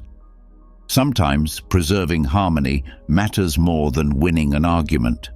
Let humility and compassion lead over pride. The people you surround yourself with often shape your life more than you realize. Be mindful of your environment. Even subtle influences can significantly impact your personal growth. Sometimes there isn't a perfect decision in front of you. In those moments, make a choice, and then commit to making it the right one. Life doesn't always offer certainty, but your effort and resolve can make any path meaningful. The greatest mistake you can make is living in fear of making one. That fear alone can paralyze you more than failure ever could. Take action, embrace mistakes, and treat them as lessons that move you forward. Learn how to be happy on your own. If your joy depends on someone else's presence, you give away your power. True strength lies in emotional self-sufficiency. Build a solid relationship with yourself first. You are not obligated to fulfill the expectations others place on you. Live by your own values, your own standards. Let your inner compass guide you, not the pressure to meet someone else's ideals. Not every thought that comes to mind needs to be spoken aloud. Discretion and thoughtful silence are powerful virtues. Sometimes the wisest response is simply to say nothing at all. There are moments in life we wish never happened, truths we wish we didn't have to learn, and people we wish we never had to lose. But part of growth is learning to accept these difficult realities and the lessons they bring. We encounter truths we would rather ignore, but they become necessary lessons. We meet people we feel we cannot live without, yet we're sometimes called to let them go. Life is a series of paradoxes and trials, and true wisdom lies in embracing the inevitable and evolving through it. No matter how many life lessons someone tries to teach you, you won't fully understand them until you've lived them yourself. Personal experience remains the most powerful teacher. Cherish your own journey as a valuable source of learning. You always have the power to begin again, to start becoming the person you genuinely want to be. Each day is a new opportunity to transform yourself. Don't wait for the perfect moment to make a change. Create the moment by taking action. The people who place the most demands on you are often the ones who offer you the least. Learn to identify relationships that are imbalanced. Appreciate those who add genuine value to your life and be mindful of your expectations. Never give up these three things: your family, your heart, or your dignity. These are the foundations of a meaningful and fulfilling life. Guard them fiercely, for they are irreplaceable. Always keep your eyes on where you're headed, not on where you've been. The past exists to teach you, not to trap you. Focus on the future and the potential that lies ahead. Sometimes, it's not that people have changed. It's that the masks they were wearing have finally come off. A person's true character becomes evident with time through their consistent words and actions. Show respect even to those who may not deserve it, not because of who they are, but because of who you are. The way you treat others is a reflection of your own character, not theirs. Stay true to your values regardless of how others behave. When a problem seems to have no solution, it might not be a problem to solve, but rather a truth to accept. Wisdom lies in knowing the difference between what can be changed and what must be embraced. Inner peace often emerges when we accept reality instead of resisting it. Nothing leaves your life until it has taught you what you needed to learn. Repeating patterns and situations are often signs pointing you toward growth. Pay attention to these moments. They're lessons in disguise. Avoid making permanent decisions during emotional storms. Emotions are temporary, but the outcomes of your decisions can last. Step back, breathe, and approach situations with clarity and calm. Sometimes, the healthiest choice is to let certain people go, no matter how difficult it feels. Some individuals are simply not worth the emotional effort. Recognize when a relationship causes more harm than good, and prioritize your own emotional health. To truly understand someone's character, don't just observe what they do. Watch how they react. Reactions are harder to fake and often reveal more than actions ever could. The way someone treats you is a reflection of who they are, not who you are. Don't let their negative behavior diminish your sense of self-worth. Keep your confidence strong even when others treat you unfairly. Mistakes are evidence that you're trying. Every misstep is a chance to grow and learn. Don't fear making mistakes, fear standing still. Love, on its own, isn't enough to sustain a happy and lasting relationship. The ability to be open and unafraid is essential. Even the toughest conversations are necessary. Honest, consistent communication is the bedrock of any strong bond. Life always has something to teach you, if you're willing to learn. Keep your mind open and thoughtful. Every experience, whether uplifting or painful, carries a lesson within it. A person's true strength is revealed not in easy times, but in the face of hardship. Difficult situations expose our deepest character. Adversity is the ultimate test of our inner resolve. When you place someone on a pedestal, they have no choice but to look down on you. Respect others, but don't idolize them. Real relationships thrive on mutual appreciation, not blind admiration. Pain makes you stronger. Betrayals make you wiser. Deceptions sharpen your discernment. Life's struggles are stepping stones to becoming a better version of yourself. Learn something valuable from every challenge. In a relationship, when one person becomes the keeper of all things good and bad, the dynamic becomes exaggerated. Both strengths and weaknesses are magnified in close partnerships. Constantly work on growing and strengthening your connection. You teach people how to treat you by what you allow and what you don't. Set firm boundaries and treat others the way you wish to be treated. Your standards and behavior shape the way people respond to you. Nothing in your life will improve unless you choose to change it. Be proactive about creating the life you want. Lasting change often begins with initiative and personal responsibility. Difficult conversations, though uncomfortable, are often hidden blessings. Facing issues head-on can lead to immense personal growth and deeper, stronger relationships. Let go of what weighs you down and allow life's challenges to build you up.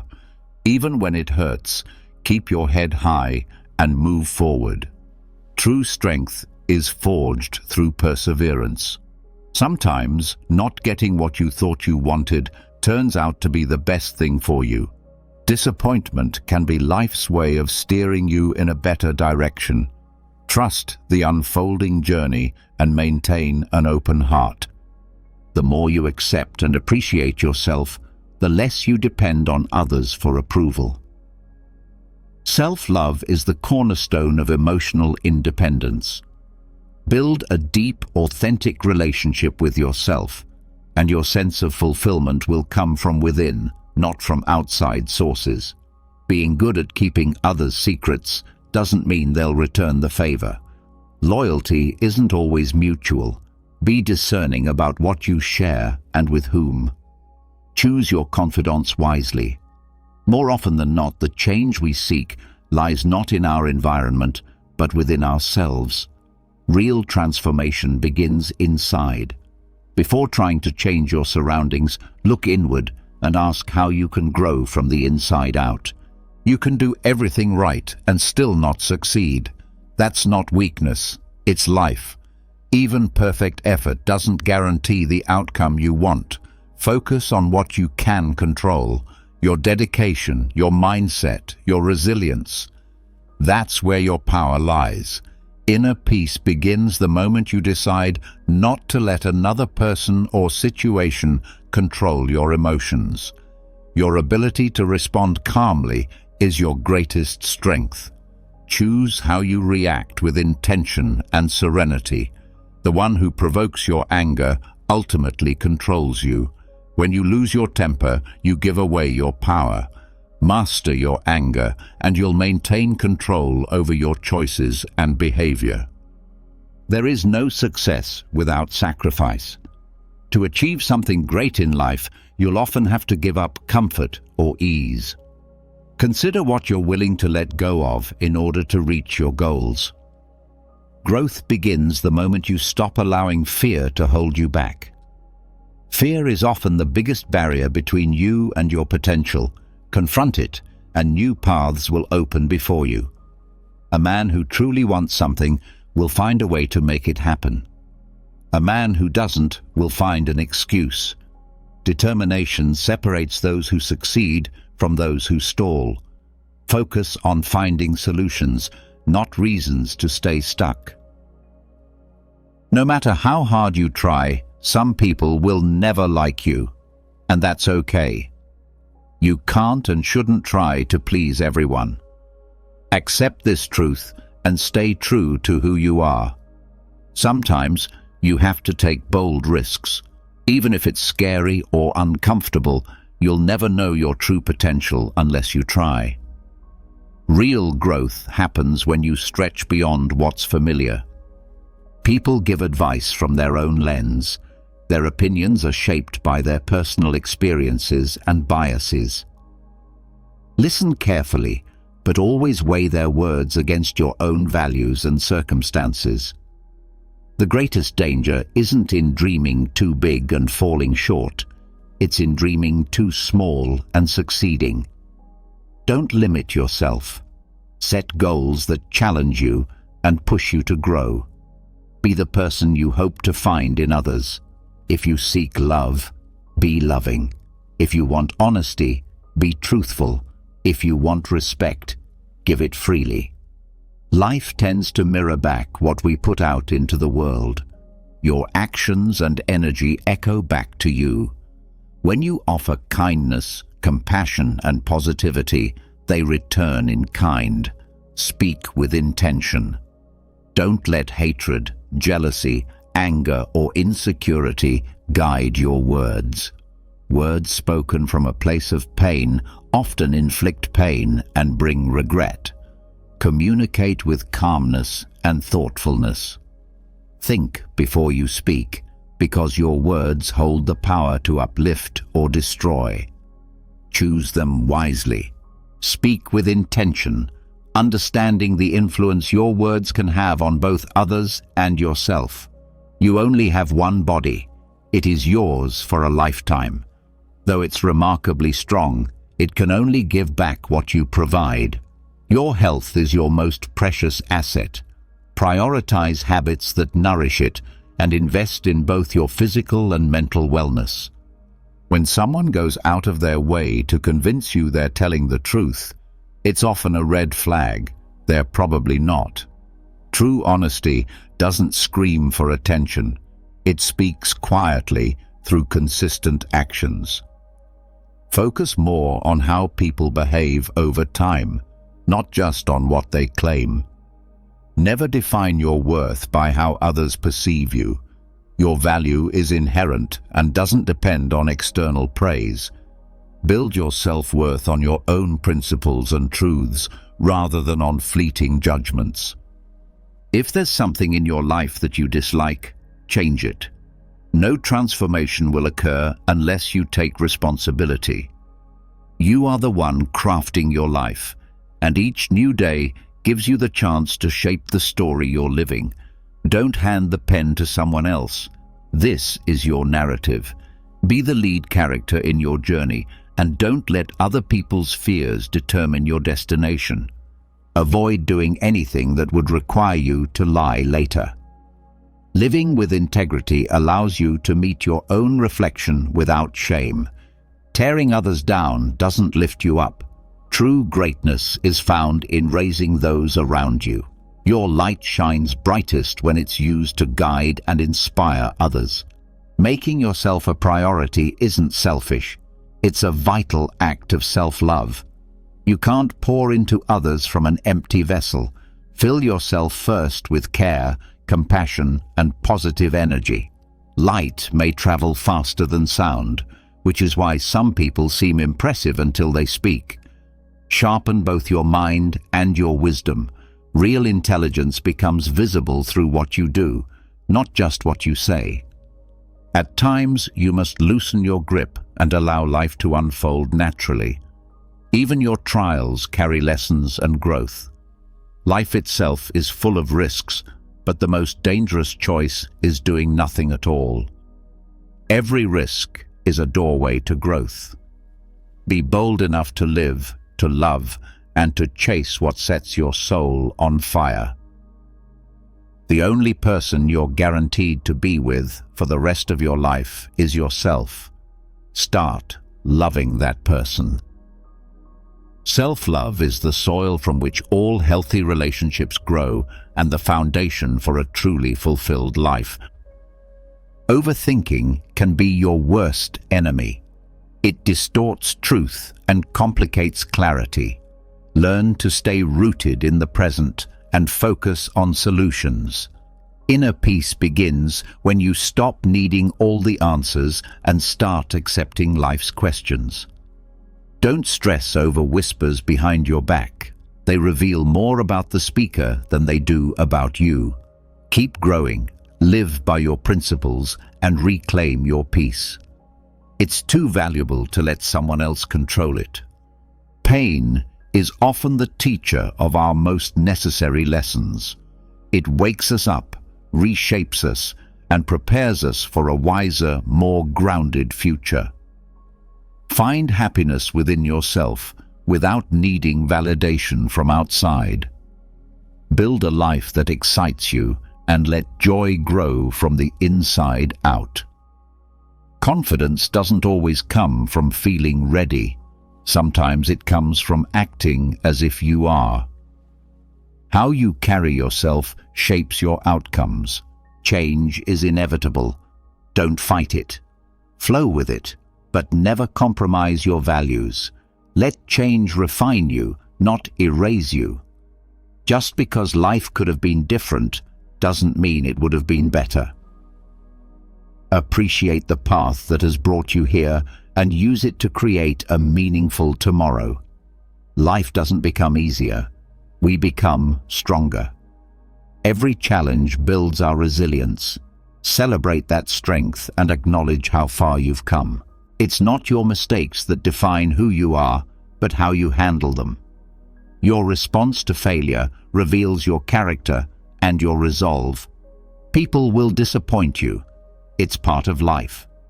But never give anyone the power to own your trust entirely. Build close relationships, but maintain emotional independence. Your inner strength is the most stable anchor in a world where loyalties shift like sand. Hard work doesn't guarantee success, but laziness almost always leads to failure.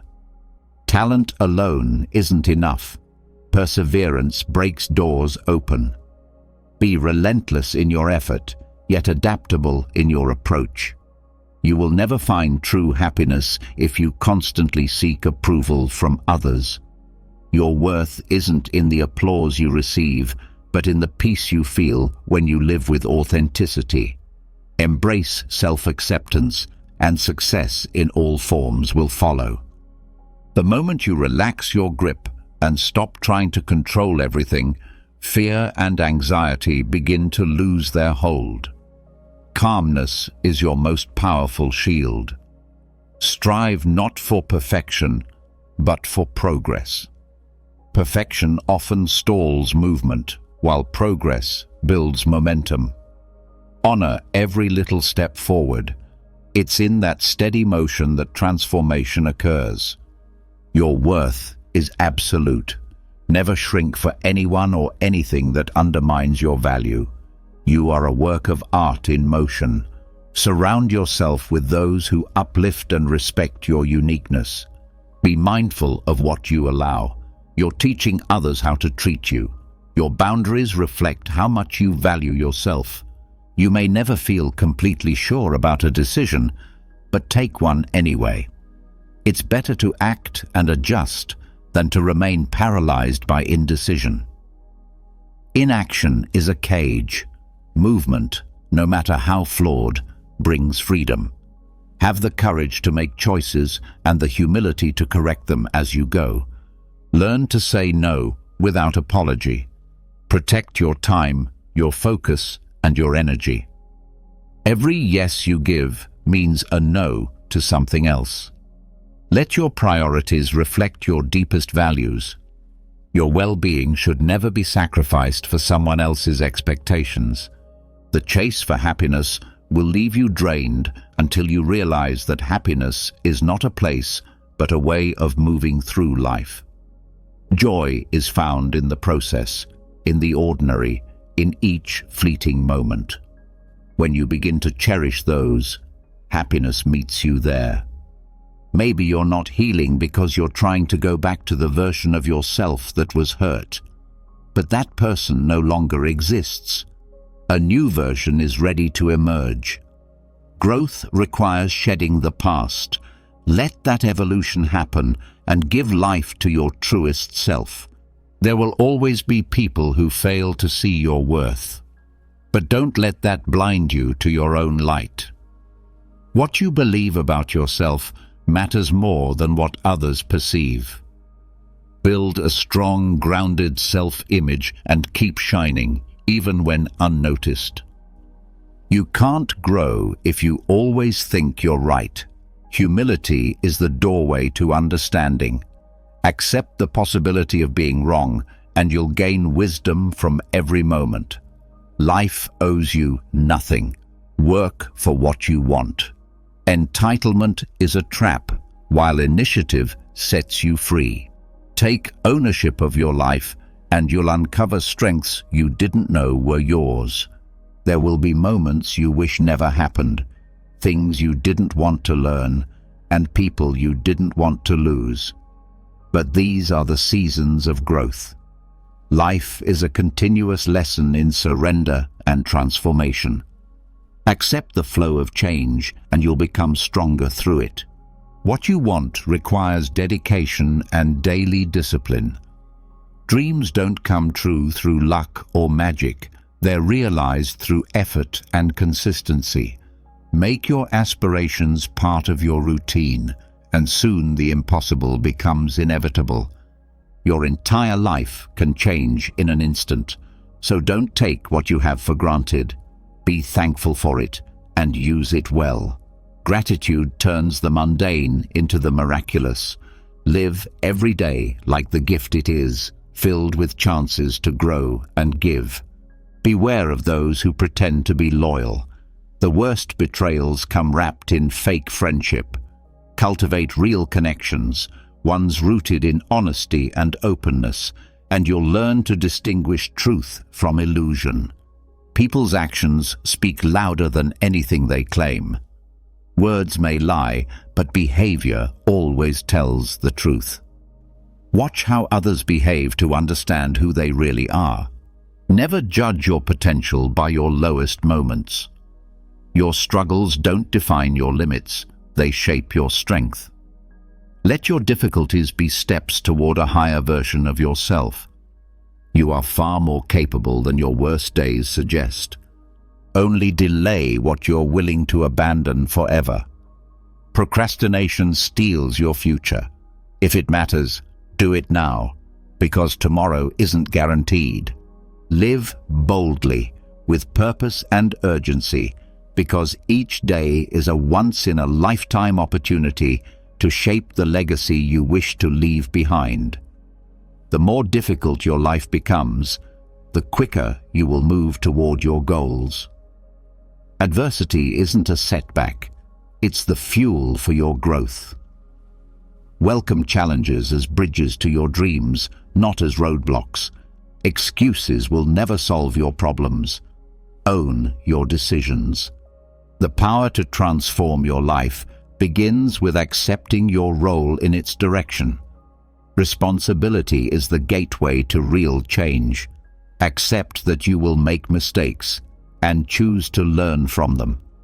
Rather than letting each misstep become a weight you carry, view them as hidden lessons and let the pain become fuel for your personal growth, not chains that trap you in the past. Surround yourself with people who expand your vision, not just your social calendar. Seek out minds that challenge your thinking and stimulate your growth. Look for relationships that feed your intellect and open new perspectives. Avoid making important decisions when you're angry, and don't make promises when you're overjoyed. Strong emotions distort clarity. Cultivate a balanced mind to act with wisdom, no matter the emotional weather. You may never fully understand the pain you've caused another person until you experience the same hurt yourself. Real empathy is often born from walking in someone else's shoes. Treat people with the same compassion you long to receive. Be discerning about who you allow into your life. Some people will drain your energy and then disappear, blaming you for their chaos. Protect your peace and guard your personal space. Healthy connections nourish your spirit, not exhaust it. Maturity is having the power to destroy someone who hurt you, but choosing to breathe, walk away, and trust that life will handle it. Real strength is found in restraint. Choose inner peace instead of revenge. The only person you can truly control is yourself. Pour your energy into your own behavior and actions, for that is where your real power lies. Stay humble enough to know that everything can be lost, but confident enough to believe you can rebuild it all. Resilience grows from this harmony between humility and confidence. Let every attempt remind you that you are progressing. Success isn't a final stop, it's a continual journey of becoming. Celebrate each effort as an advance in your evolution. Invest so deeply in your personal growth that there's no space left for judgment or criticism of others. Personal development is the antidote to judgment. As you improve yourself, you naturally inspire others. Wise individuals stop overanalyzing once they understand that great decisions often require intuition just as much as logic. The key is learning when to rely on reason and when to trust your inner voice. Everything begins and ends in your mind. Whatever you empower with your thoughts gains control over your reality. Shape your mindset to uplift and energize you. Master your thoughts.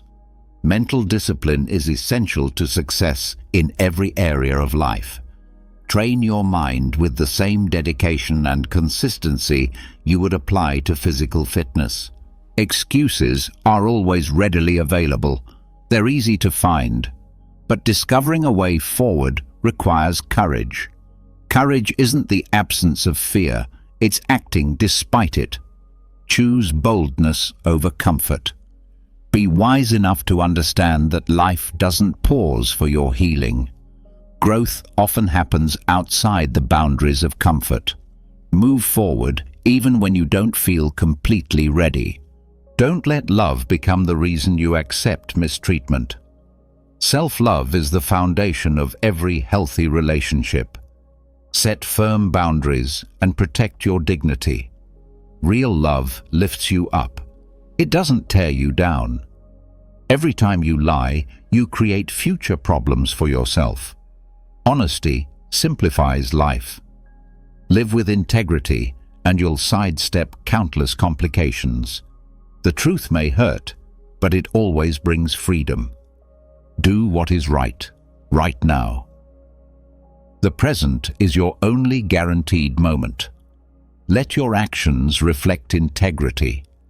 Every right choice shapes your character and creates the future you envision. A person who truly believes in themselves doesn't need to convince anyone else. Authentic confidence speaks softly but carries power. Build your worth from the inside, and your actions will say more than any words. Learn to miss people without needing them back. Growth often involves letting go, honoring the past, and moving forward with grace. Your future needs you fully present. If life were easy, there would be no room to grow. Challenges are the gym for your soul. Every trial you conquer strengthens you. Welcome difficulty as a chance to evolve. Sometimes you simply have to accept that some people will live in your heart, but not in your life. Not all relationships are meant to last. Cherish the moments for what they were and remain open to what lies ahead. The only way to truly build self-respect is by doing things that matter. Real self-esteem comes from doing meaningful things and building a life you're proud of through intentional daily choices. Trading long-term joy for short-term pleasure is a recipe for deep regret. True satisfaction demands patience and vision. Commit to your future by resisting the fleeting temptations of now. Don't fear setting boundaries in your relationships. If people leave when you do, they were never meant to stay. Mutual respect is the backbone of every healthy bond. Never be afraid to walk away from anyone who diminishes your light. Life becomes lighter when you learn to forgive without receiving an apology. Forgiveness is something you give yourself, liberation from unfulfilled expectations and emotional baggage. The journey toward a better life begins the moment you decide not to stay where you are. Change starts with a decision. Be bold enough to envision a new future and take that first step, even if it's a small one. Slow progress builds inner strength. Quick wins often feed the ego. Trust in the process. Value the path just as much as the destination. It's in life's toughest battles that your real strength is forged. If you don't create distance from your distractions, they will separate you from your goals. Your focus is priceless. Guard it like a treasure. It's the secret ingredient to manifesting your dreams. Following the crowd guarantees ordinary outcomes. True greatness requires the bravery to be different. Dare to walk your own unique path, even if it means walking alone for a while. Never lose yourself by tolerating too much from those you care about. Self-love sets the standard for how others treat you. You deserve respect. Never sacrifice your essence to please others. Channel your focus into building the life you desire instead of running from the one you currently have. True transformation begins now. Use your energy to create, not escape. Every conscious decision brings you closer to who you want to become. When your intentions are genuine, remember, it's not your loss when someone walks away. They lose the gift of your authenticity. Stay rooted in your integrity, and you'll attract those who value the real you. Once you truly know yourself, you stop fearing what you might miss out on. Self-awareness brings peace and certainty. Trust in your unique path and release the anxiety of comparison. One of the surest ways to erode your self-confidence is by repeatedly breaking promises to yourself. Personal integrity is the foundation of trust. Treat the commitments you make to yourself with the same seriousness you would offer others. Stop sabotaging your future with the echoes of your past. The present is your most powerful tool. Honor your past for what it taught you, but don't let it limit your potential. Every new day gives you the chance to write a better story. You grow in proportion to the amount of truth you're willing to confront. Self-acceptance requires honesty. Facing your truths with courage is the beginning of real transformation. All failures are temporary, so long as you keep trying. Persistence turns setbacks into stepping stones. Every attempt is a lesson. You only truly fail when you give up. Blaming others for your problems hands over your power. It lets them control your emotions and your happiness. Reclaim your life by owning it. That's your first move toward emotional liberation. Blind trust often ends in betrayal. Real trust must be earned through consistency and integrity, not handed out freely. Watch people's actions more than their words. Let trust be built gradually, not assumed quickly. The only person who truly needs to understand your journey is you. Your inner peace is not dependent on receiving approval from the outside world. Trust your instincts and value your own understanding of yourself. The same is true for your personal journey.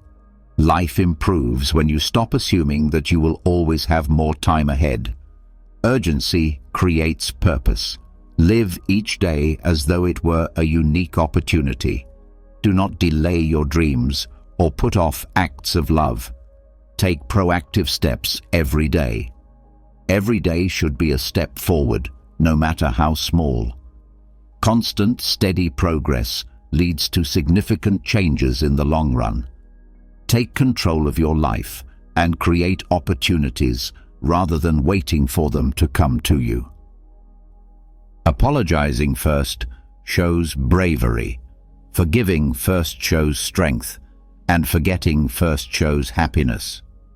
Humility, strength, and emotional freedom are powerful virtues. Strive to cultivate these qualities and grow from them. Show respect even to those who may not seem to deserve it. Do so not as a reflection of their character, but as a reflection of yours. Your integrity does not depend on how others act. Keep your standards high, regardless of how you are treated by others.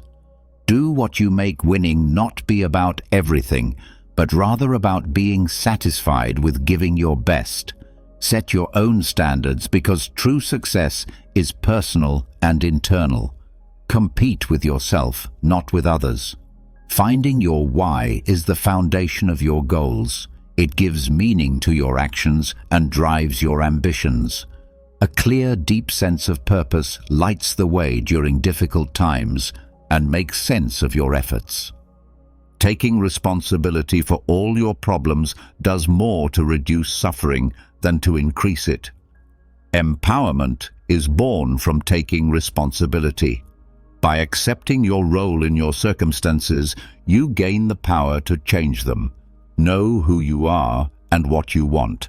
Your feelings matter, and those who truly care won't mind, while those who mind don't truly care.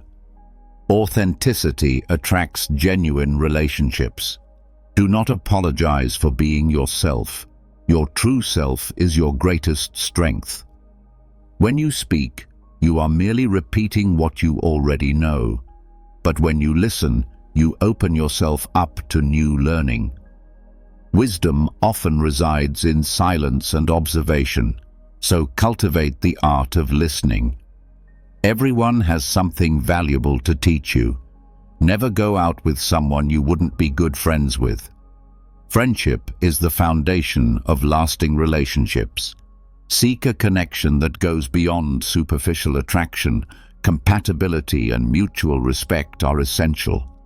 The more lessons you can learn from others indirectly, the less you will need to go through difficult times yourself.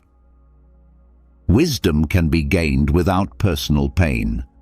Learn from the mistakes and successes of others, and careful observation can save you from many stumbles. Healing often involves looking honestly at the role you play in your own suffering. Self-reflection is crucial for growth. Recognizing your patterns and contributions to your problems is the first step toward positive change. Challenging yourself is the only path to growth. Comfort is the enemy of progress. Only by pushing beyond your limits can you discover your true potential. Ignoring red flags and continuing to see the good in people can cost you more than you realize. Trust your intuition. It is a valuable tool. Pay attention to inconsistencies and problematic behaviors. Self-love involves setting healthy boundaries.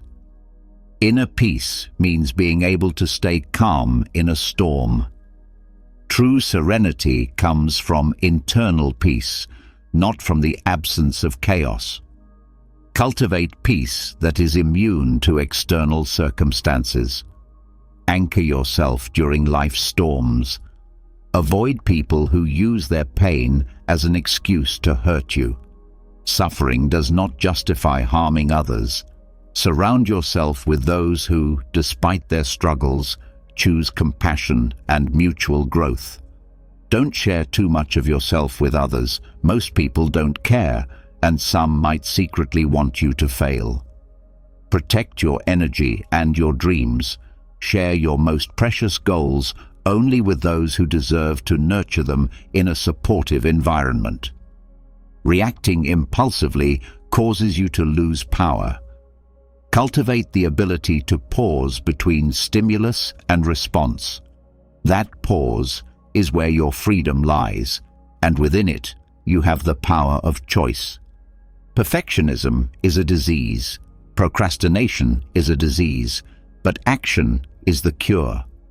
Progress, even imperfect, overcomes paralysis.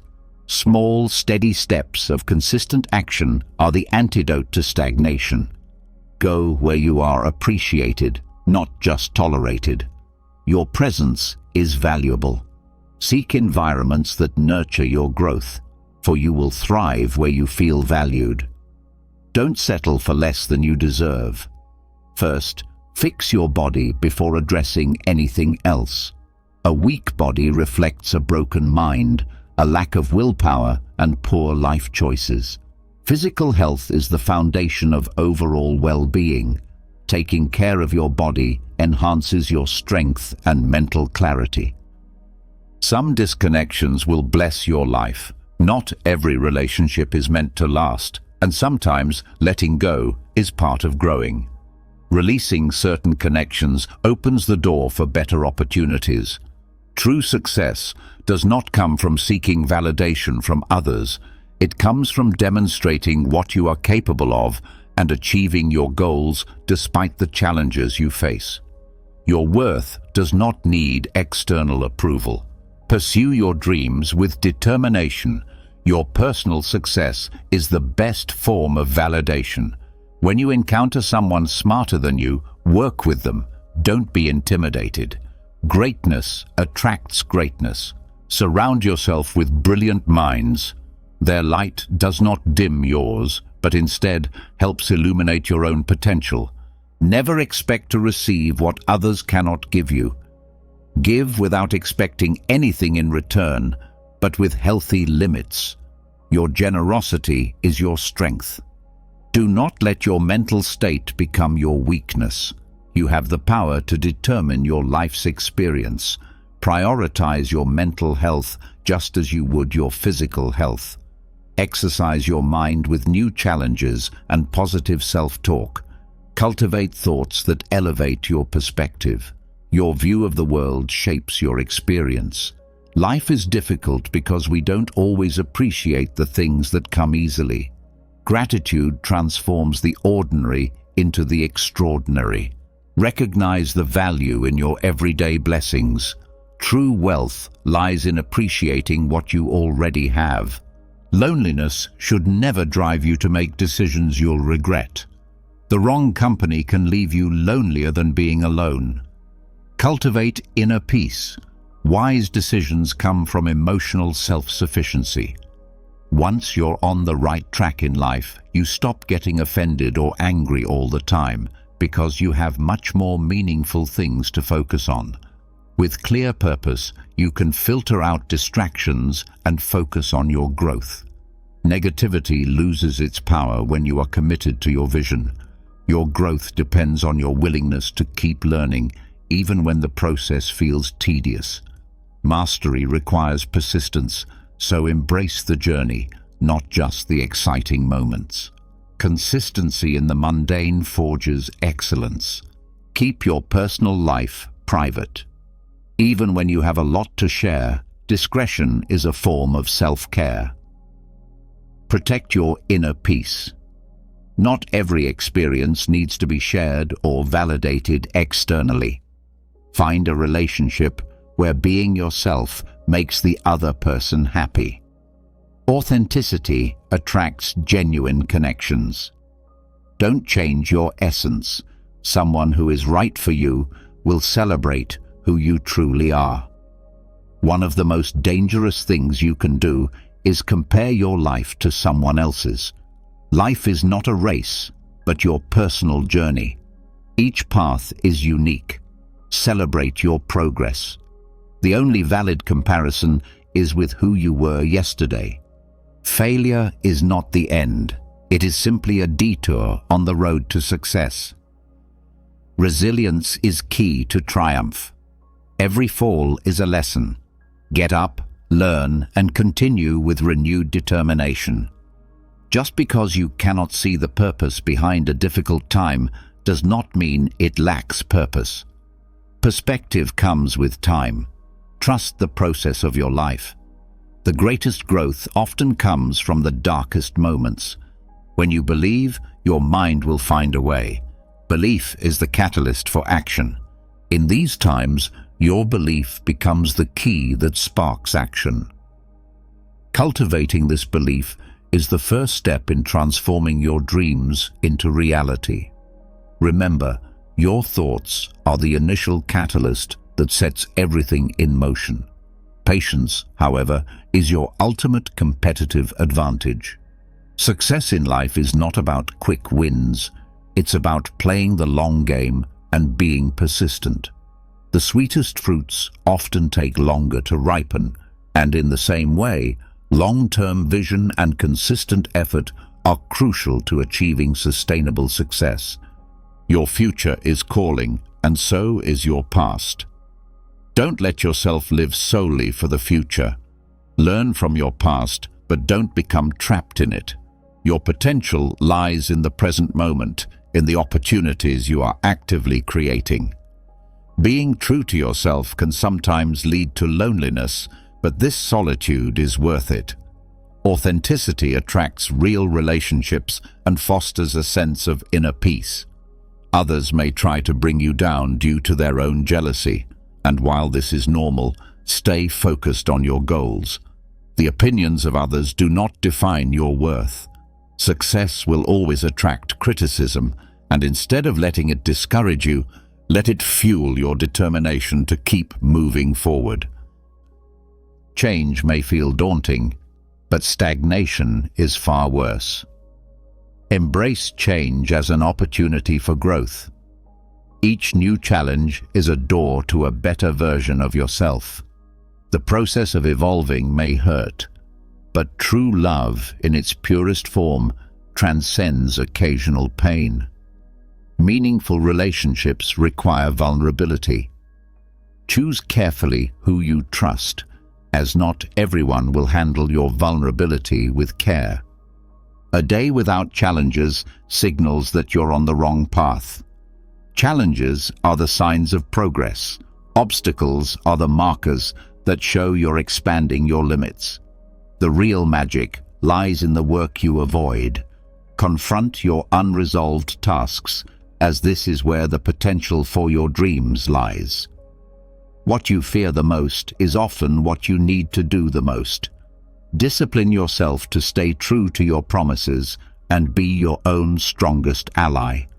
Reliability is the cornerstone of achieving your goals.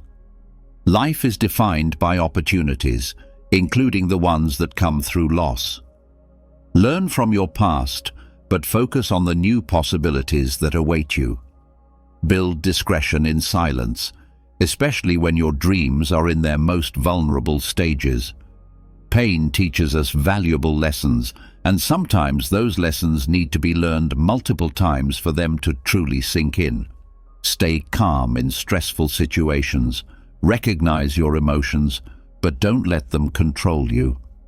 Holding on to the past will dull your future. Invest your energy in creating the future you want to experience. The only real failure is not taking action. Even imperfect action is better than inaction. And the only rejection is not asking for what you want. The courage to ask opens new doors of opportunity. The greatest achievements are often found just on the other side of fear. It is essential to know when to say no. Your limits are important for maintaining personal integrity. People may desire your success, but not more than their own. Celebrate others, but do not depend on their validation. Overestimating intrinsic blame gives others power over you. Take full responsibility for changing your circumstances. Life has a way of working out, even when things seem impossible. Keep hope alive and continue moving forward. Never sacrifice who you are in the process of trying to be what others want. You don't have to prove anything to anyone, not even to yourself. Your worth is intrinsic. Luck favors those who work hard. Constant action creates opportunities, and it's important not to place all your happiness in one person or thing. Seek multiple sources of joy in your life. When you feel like giving up, remember the reason you started. The motivation that inspired you at the beginning is still valid. Don't place your relationships before your goals. Balance both to avoid losing out on either. It's possible to fall in love more than once, and a love lost is not the end. It's often a chance to improve your decision-making about desires and sacrifices. If you don't make those decisions, life will make them for you. Change happens when you challenge your habits. Get out of your comfort zone, as failure reveals the path by showing what doesn't work. Every mistake is a lesson. It's normal to feel bad after making the right decision. Growth often comes with discomfort, and people may dislike you no matter how much you try to please them. Don't waste energy on them. Acting now is crucial. Don't postpone what's important. Bad times help you appreciate the good things you may have taken for granted. Find gratitude even in adversity. Don't seek sympathy from others. Those who truly care will show up without needing to be asked. Sometimes, showing love means giving someone more of what they no longer appreciate. Know when to walk away. Emotional self-sufficiency is key to personal growth. Life is a blend of joy and sorrow. Embrace both as part of your journey. How you react to challenges defines your character. Choose to grow in the face of adversity. While money doesn't guarantee happiness, poverty does bring its own challenges. Seek balance, both financial and emotional. Hiding from problems doesn't solve them. Face them head-on for personal growth. Regrets linger only if you refuse to forgive. Practice forgiveness towards yourself and others. Comparing yourself to others is a waste of time. Focus on your own progress. Don't allow others to abuse your kindness. Set healthy boundaries in your relationships. Problems are rarely as serious as we think. Our perceptions often magnify them. Obsessing over happiness prevents us from finding it. Live in the present moment without chasing after happiness. Treat yourself as you would treat someone you are trying to help. Be your own best ally and caregiver. Relationships come and go, and many will fail over time. Friends and family may not always know what's best for you. Trust your intuition instead. The greatest mistake is considering yourself weak. Recognize the strength within you and never allow mistreatment, especially in the name of love. Respect is essential in every relationship. Knowing when to intervene and when to step back is crucial. Take risks occasionally, as stepping out of your comfort zone opens new possibilities. Success doesn't come from hidden secrets. It comes from consistent hard work. Make yourself indispensable by providing unique value. Don't depend entirely on anyone. Cultivate self-sufficiency in all areas of life. Sometimes your enemies offer more valuable lessons than your friends. Fear of failure or success can prevent you from pursuing your dreams. Dare to go after them despite the fear. Don't expect kindness from everyone, and don't feel obligated to be good to everyone. Be selective with your energy and authentic in your relationships. It's during the toughest times that you'll see the true colors of those who claim to care for you. Watch who stays when the road gets tough. They are the true treasures in your life. If you never heal from what hurt you, you'll continue to bleed on people who didn't cause your pain. Healing is an act of self-love and responsibility towards both yourself and others. Never expect too much from anyone, and always keep your expectations realistic. Build relationships on consistent actions, not just words. Don't stay in unhealthy relationships simply because you've known someone for a long time. The relationships that nourish you and help you grow, regardless of their duration, are the ones worth keeping. Our wounds often lead us to the most beautiful and transformative parts of ourselves. Embrace the difficult experiences in life as opportunities for growth. People often only want to hear about the good, not the bad, which can make it hard to find someone trustworthy when you're going through tough times. Be the person who listens without judgment and cultivates authentic relationships. Numbing your pain only prolongs it. Face your emotions, no matter how painful, as they are the key to true healing. When the decisive moment comes, you have two choices. You can define the moment, or let the moment define you. Take control of your life and become the author of your own story. Stay away from narcissists who play by no rules and drain your energy slowly. Learn to recognize the signs of toxic relationships and set firm boundaries. Learn to select your thoughts as carefully as you select your clothes each day. This is a power you can cultivate. Your mind is like a garden. It grows the thoughts you nurture. If you want control over your life, start with mastering your mind. Your response to life circumstances is shaped by your mind, not by external events. No matter how good you are to others, they will often remember your mistakes. Do good simply because it is the right thing to do, not because you expect gratitude or recognition from others. In every situation, life is asking us a question, and our actions provide the answer. Work is simply a response to this question. Live with intention, knowing that every action you take is a declaration of who you are. Say no to the desire for perfection, as it will prevent you from improving. Embrace your imperfections as opportunities to grow. The regret of prioritizing those who don't prioritize you will only cause you pain. It's important to learn to value yourself as much as you value others. To foster healthy relationships, you need to have a clear vision of where you're going in life, because you can't get to a place if you don't know the direction you're headed in. Wandering aimlessly won't get you ahead. You need to set clear goals and work toward them consistently. Dreams without goals are merely fantasies. Transform your dreams into concrete plans and take small, consistent steps toward them. When you find yourself barely holding on, let go. You shouldn't be holding on to something that makes you feel that way. Trust that releasing what no longer serves you will make room for new opportunities.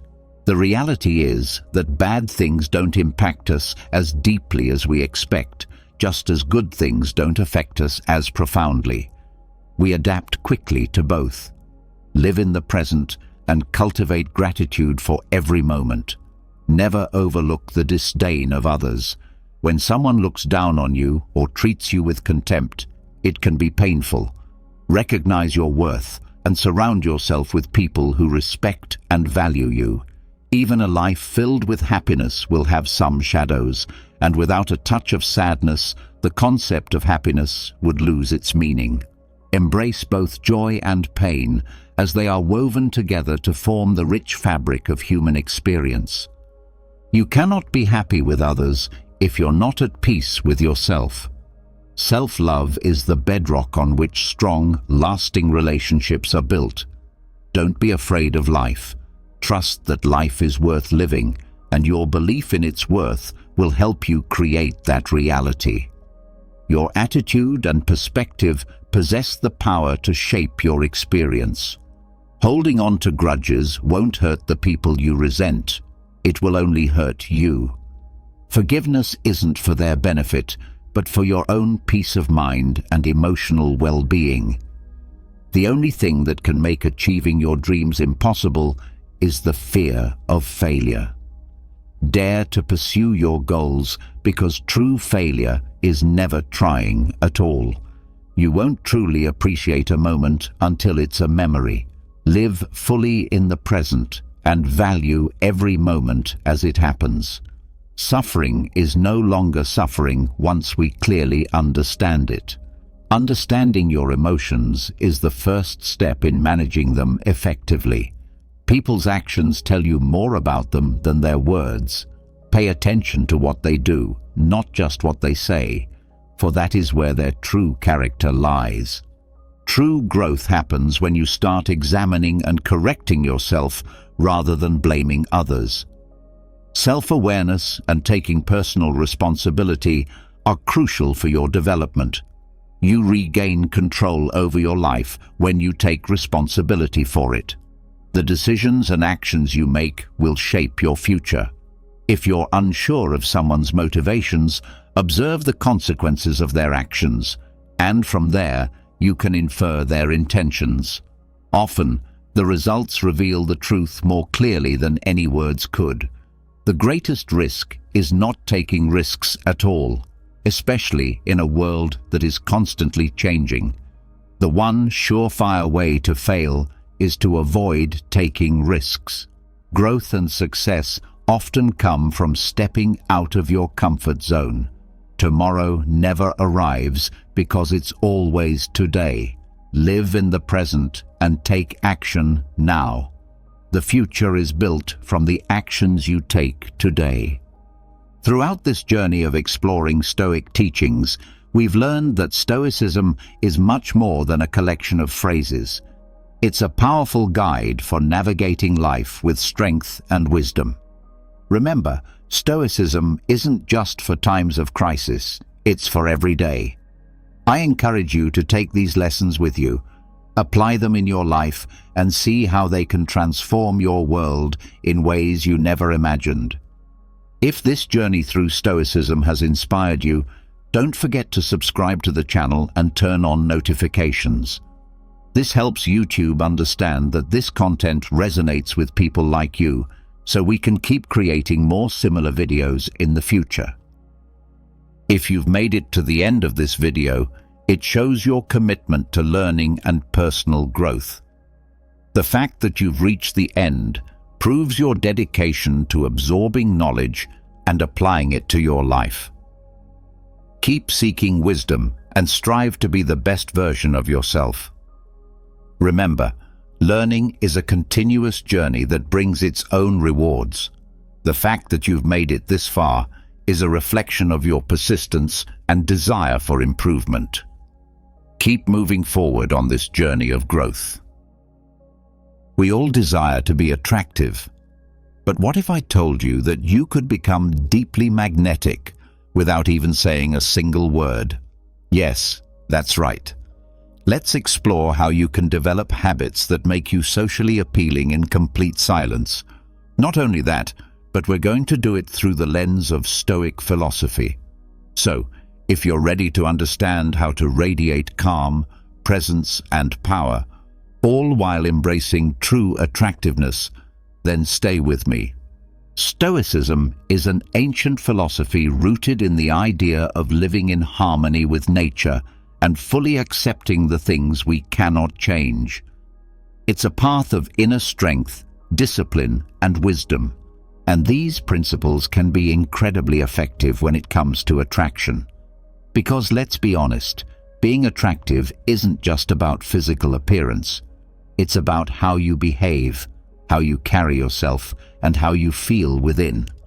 Let's break this down into key habits you can cultivate to become quietly captivating. We'll be diving into ideas like confidence, serenity, presence, and more. Each of these habits will be deeply grounded in Stoic thought, and I'll share powerful quotes from famous philosophers that bring each idea to life. This way, you're not just learning how to become more attractive, you're also immersing yourself in a philosophy that has the potential to completely transform your life. So get ready, because we're about to embark on a journey that won't just elevate your presence in the eyes of others, but will also shape you into a wiser, more grounded human being. Before we dive deeper, I'd really appreciate it if you gave this video a like so it can reach more people. And if you don't want to miss any of my upcoming content, go ahead and subscribe and hit that notification bell. Let's begin with the first habit: confidence. Confidence is one of the most attractive traits a person can have, and the beautiful part is, you don't need to speak a single word to express it. Think about this quote by Marcus Aurelius, one of the great Stoic emperors and philosophers. Perfect tranquility consists in the good ordering of the mind, the realm within. This reminds us that real confidence comes from within. It's not about showing off or dominating conversations. It's about having a mind that is calm, centered, and at peace. So how do we build this kind of inner confidence from a Stoic standpoint? First, it's essential to understand that confidence isn't about knowing everything or being superior to others. It's about being comfortable with who you are, embracing both your strengths and your flaws. One powerful practice you can adopt is daily meditation. You don't need hours, just a few minutes a day can have a huge impact. Meditation allows you to connect with yourself, settle your mind, and discover that deep inner stillness Marcus Aurelius spoke of. Over time, you'll notice that you enter social situations with more ease and presence because you've already done the inner work. Another important practice is self-reflection. Take time at the end of each day to look back on your actions and thoughts. What did you handle well? What could you improve? This habit of reflection helps you understand yourself more deeply and creates a foundation of inner strength that builds genuine confidence. This is where Stoicism truly shines. The Stoics teach us to concentrate on what's within our control and to let go of what isn't. So instead of obsessing over how others perceive you, focus on how you show up, your behavior, your character, your principles. This shift in mindset won't just increase your confidence, it will also make you much more attractive, because people can sense when someone is at peace with themselves. Always remember, true confidence is quiet. You don't need to announce your achievements or seek validation. Just be present, be real, and stay internally calm. People naturally gravitate toward those who exude this kind of self-assured, centered energy. Now let's move on to the second habit: tranquility. Tranquility is an incredibly magnetic quality. When you're calm, you send out signals of security and stability, and that's something many people find deeply attractive. Epictetus, another brilliant Stoic thinker, once said, It's not what happens to you, but how you react to it that matters. This powerful idea teaches us the importance of staying composed and emotionally balanced, no matter what's going on around us. That kind of poise is a true sign of strength. So how can we cultivate more tranquility in our lives? One highly effective method is to practice mindful breathing. When you feel anxious, overwhelmed, or emotionally unsettled, take a pause. Focus on your breath. Inhale deeply through your nose.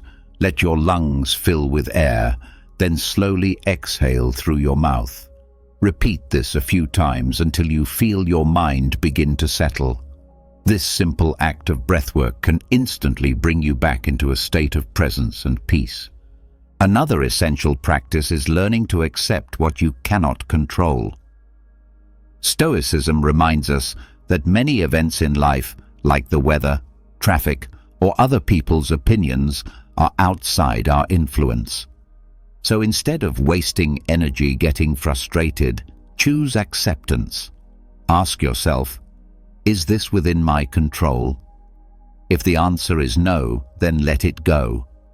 This habit of surrendering to what is can not only reduce your stress, it can also give you a quiet, grounded aura that draws people in.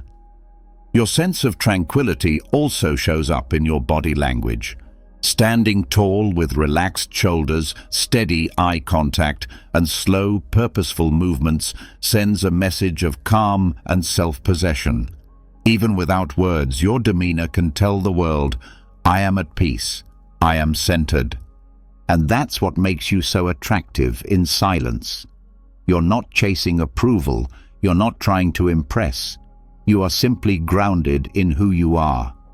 And that stillness, it speaks louder than words ever could. Your gestures and movements should be slow, intentional, and free from haste or nervousness. Maintain eye contact with others, but do so in a natural and effortless way. Never force it.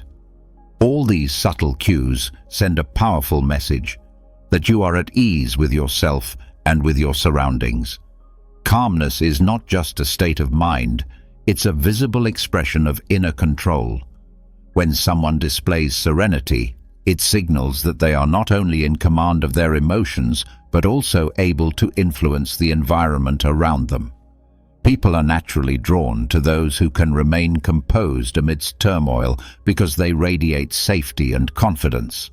Always remember that being calm does not mean being indifferent.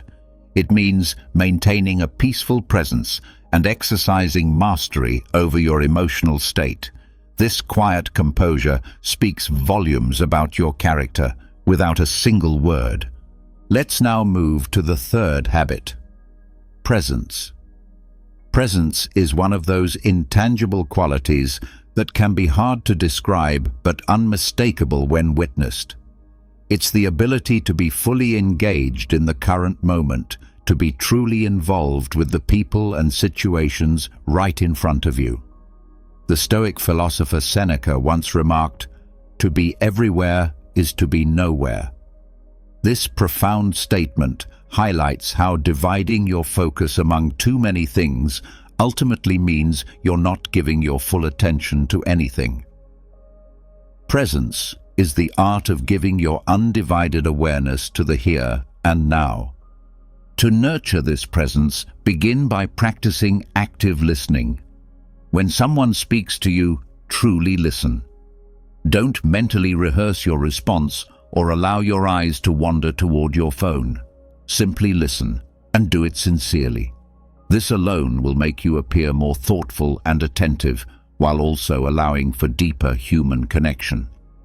Another essential aspect of presence is being consciously aware of your environment. Observe the details of your surroundings, the expressions, the subtle shifts in energy, not just with your eyes, but with deliberate attention. This level of observation grounds you in the present and helps you react more genuinely to what unfolds around you. Mindfulness is another powerful way to develop presence. It means engaging in your daily tasks with full consciousness. Something as ordinary as drinking tea can become a grounding ritual. Instead of hastily gulping it down, take the time to notice its aroma, savor the taste, and feel the warmth in your hands. These seemingly small practices train your mind to stay rooted in the now. Presence also manifests through your body language. Keep your posture open and relaxed. Show genuine interest through your gestures and facial expressions. Avoid fidgeting or appearing distracted. These are signs that your mind is somewhere else. When you are truly present, people feel it. They sense that they matter to you and that your attention is authentic. This kind of interaction creates stronger, more meaningful connections, which are vital to building genuine appeal. Remember, being present doesn't mean dominating the spotlight. It means being fully tuned in to the moment and to those around you. It's a quiet power that conveys both respect and attentiveness, and it's incredibly compelling. Now we move to the fourth habit: integrity. Integrity is one of those foundational virtues that always stands out, even when unspoken. It's about living in harmony with your principles and values, being truthful, consistent, and reliable in everything you do. Epictetus once said, "First, say to yourself what you would be, and then do what you have to do." This quote emphasizes the necessity of aligning your actions with your beliefs. Integrity can't be faked. It must be deeply rooted within your character. To develop integrity, you must first become aware of your own values. What truly matters to you? What principles do you want to guide your life? Take time to reflect on these questions and ensure that your daily actions reflect your answers. When your behavior aligns with your inner beliefs, you naturally exude authenticity, which is inherently attractive. Another essential part of integrity is honesty, not just with others, but also with yourself. This means being able to acknowledge your mistakes and choosing to learn from them. People admire those who have the courage to face their flaws and are committed to personal growth. Being truthful frees you from the exhausting burden of maintaining false appearances and allows you to live with ease and sincerity. Integrity also means keeping your word. If you promise to do something, follow through. Reliability earns trust, and consistency builds a strong reputation. Being someone who can be counted on is a rare and valuable quality, and one that makes you stand out. It shows that you are dependable, stable, and worthy of respect. Lastly, integrity shines through in how you treat others. Approach every person with kindness and respect, regardless of who they are or what they can offer you. This behavior reveals your character more than words ever could. It creates an atmosphere of mutual trust and dignity. When you live a life rooted in integrity, you become someone guided by unwavering principles. People are drawn to honesty and genuineness because these traits foster trust and admiration. Ultimately, becoming someone who others can trust and respect is one of the most powerful ways to increase your silent influence. These qualities reflect emotional maturity and a stable character, something that naturally draws others in. Now, let's move forward with the fifth habit: self-restraint. Self-restraint, also known as self-control, is a vital quality that not only enhances your personal appeal, but also reveals a profound inner strength. In a world where many people react impulsively, someone who can exhibit self-restraint stands out significantly. Marcus Aurelius, one of the most respected Stoic emperors, once said, "You have power over your mind, not outside events. Realize this, and you will find strength." This timeless wisdom reminds us that while we cannot control everything happening around us, we do have control over how we respond to those events. So, how do we cultivate self-restraint? The first step is learning to recognize your emotions without allowing them to overpower you. When you find yourself in a tense or triggering situation, take a brief pause to breathe deeply and observe your feelings before responding. This simple act can help you remain composed and prevent you from doing or saying something that you might later regret. Another essential way to nurture self-restraint is by practicing patience. In our fast-paced world, where instant gratification is often the norm, learning to wait can become a powerful form of discipline. Patience reflects the ability to delay immediate desires in pursuit of something more meaningful and enduring. It's a quiet strength that shows you're not controlled by your impulses. Moderation is also a critical part of self-restraint. This doesn't mean you must deny yourself the things you enjoy. It means finding a healthy balance. Whether it's food, social media, or any other form of pleasure, practicing moderation allows you to stay in control rather than becoming consumed by indulgence. Self-restraint also shows itself in how we handle criticism and conflict. Instead of reacting with defensiveness or anger, strive to listen actively and consider other people's perspectives. Responding calmly and thoughtfully not only reflects emotional maturity, but also portrays you as someone who is trustworthy and respectful. It's important to remember that self-restraint is not about suppressing emotions, but about managing them effectively. It signals that you have control over yourself, a trait that is immensely attractive. People naturally admire those who can remain composed and respond with thoughtfulness in all situations. Now, let's continue with the sixth habit: gratitude. Gratitude is a powerful virtue that can change both your life and the way others perceive you. Too often we focus on what we lack or desire, overlooking the many blessings we already have. The Stoics emphasize the importance of appreciating what's in front of us. Seneca once said, "It is not the man who has too little, but the man who craves more that is poor." This quote teaches us that true wealth lies in valuing what we have, not in endlessly chasing more. Gratitude shifts our mindset toward positivity and helps us cultivate an inner sense of peace and contentment. So, how can we actively develop a grateful heart?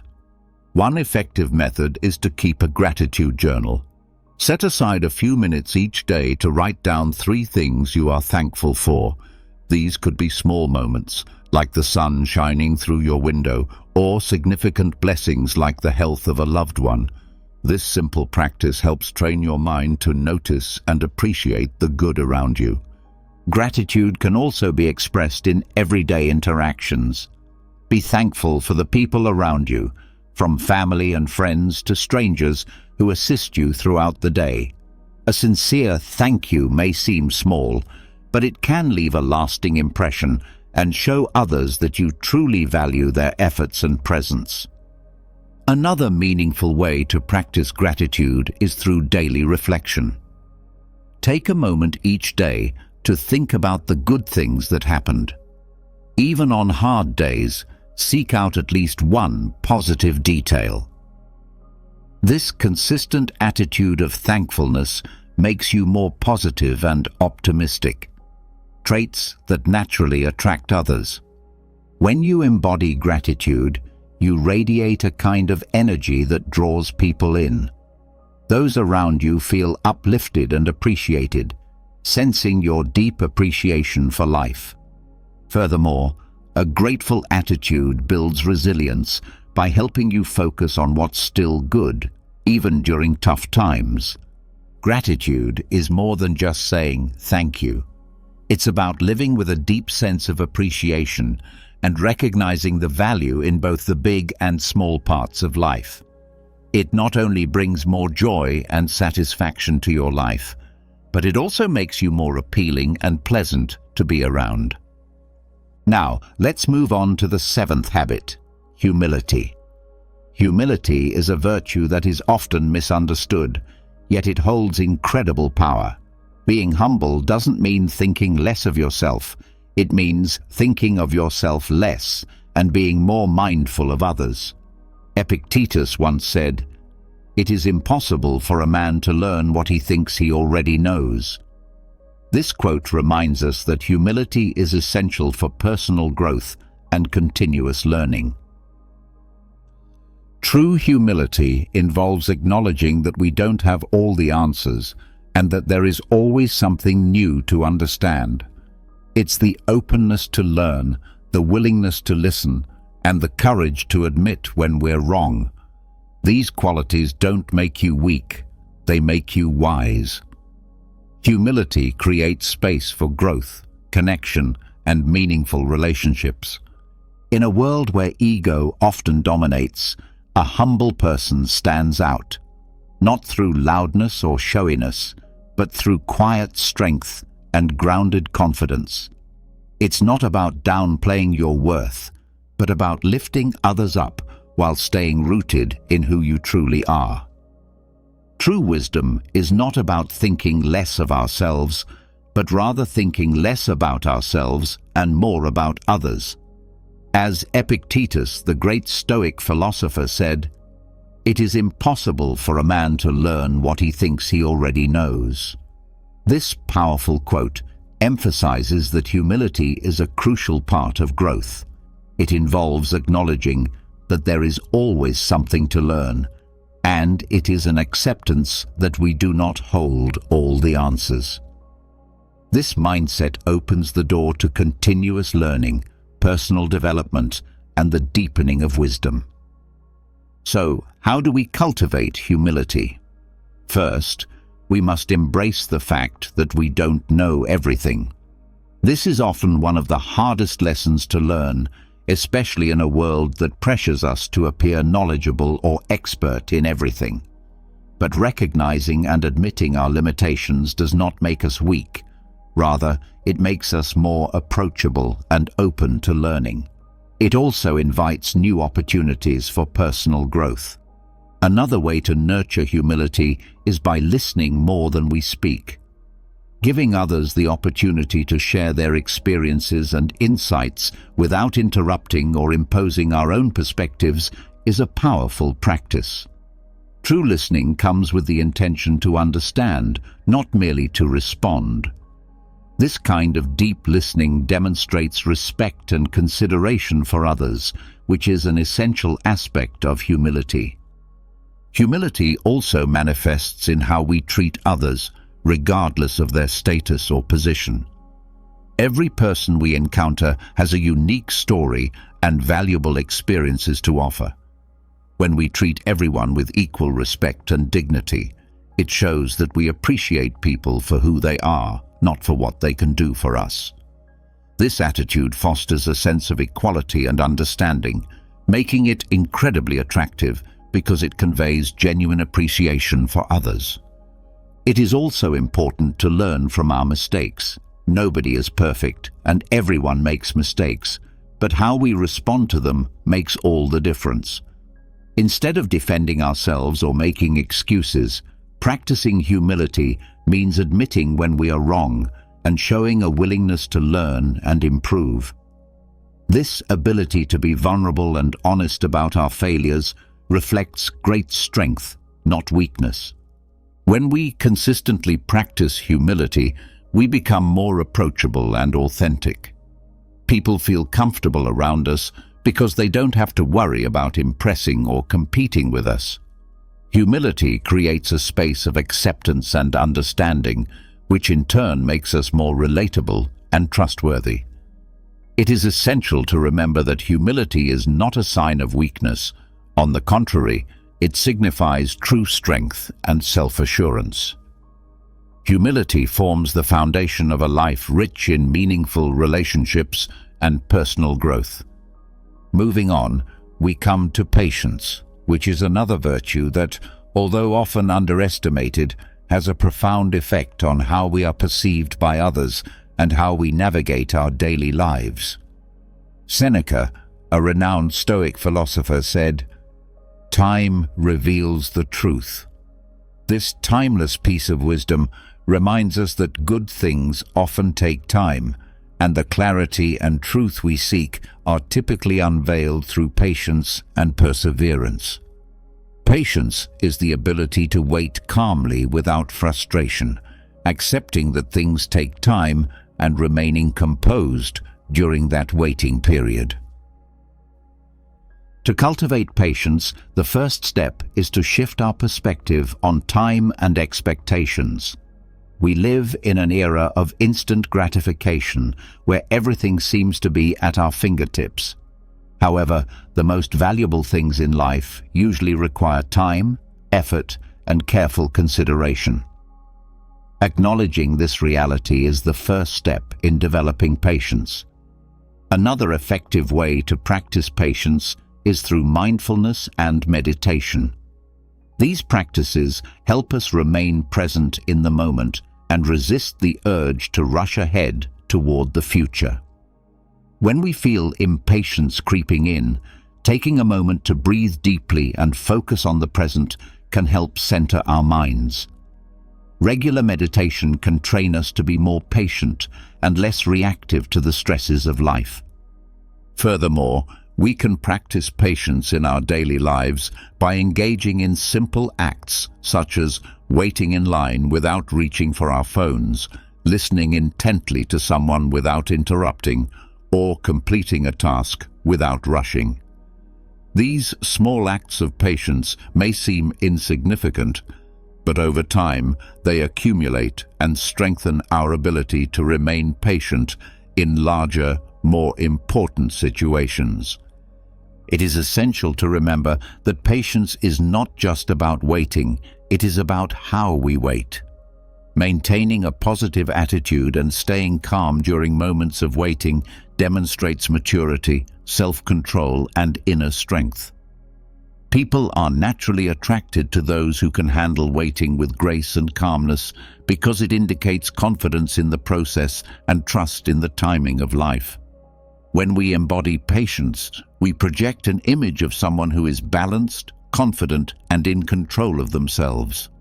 Have you ever found yourself in a relationship that slowly chips away at your peace, your confidence, and your sense of self-worth?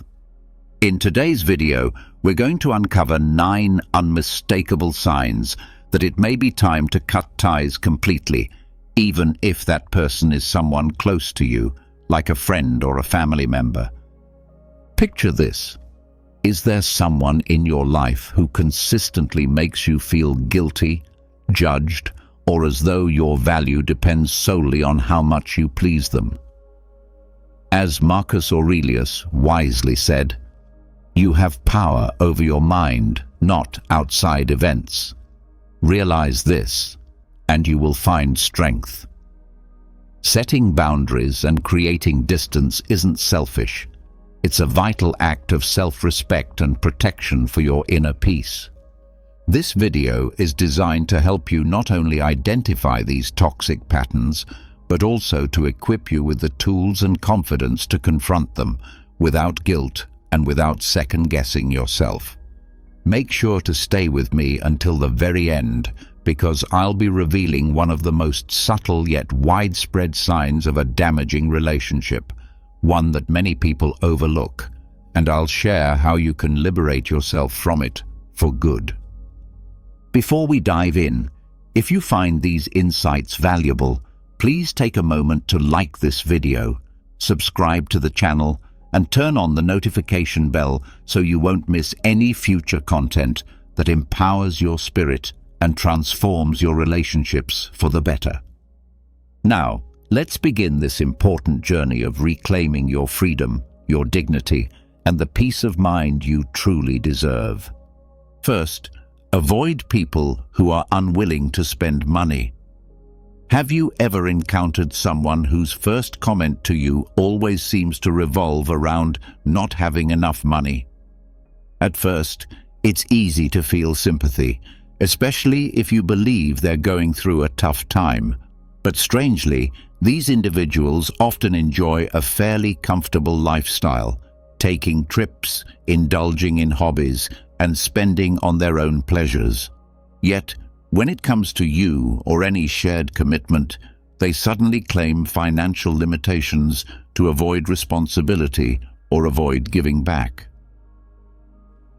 This isn't about struggling with poverty. It's about intentional behavior. If you've experienced this, pause and reflect. This is not a sign of a balanced or authentic connection. I once had a friend just like this. Every time we planned an activity together, he would find a reason related to money to back out. But I noticed that he had no problem spending on expensive clothes or impressing others. One day, when he backed out of a trip we had both been excited about, I realized the issue wasn't money. It was the lack of value he placed on our time together. That was the turning point for me. I understood then that such relationships cannot thrive because they aren't built on fairness or genuine care. Whether it's with friends, family members, or romantic partners, every healthy relationship is rooted in mutual giving and shared respect.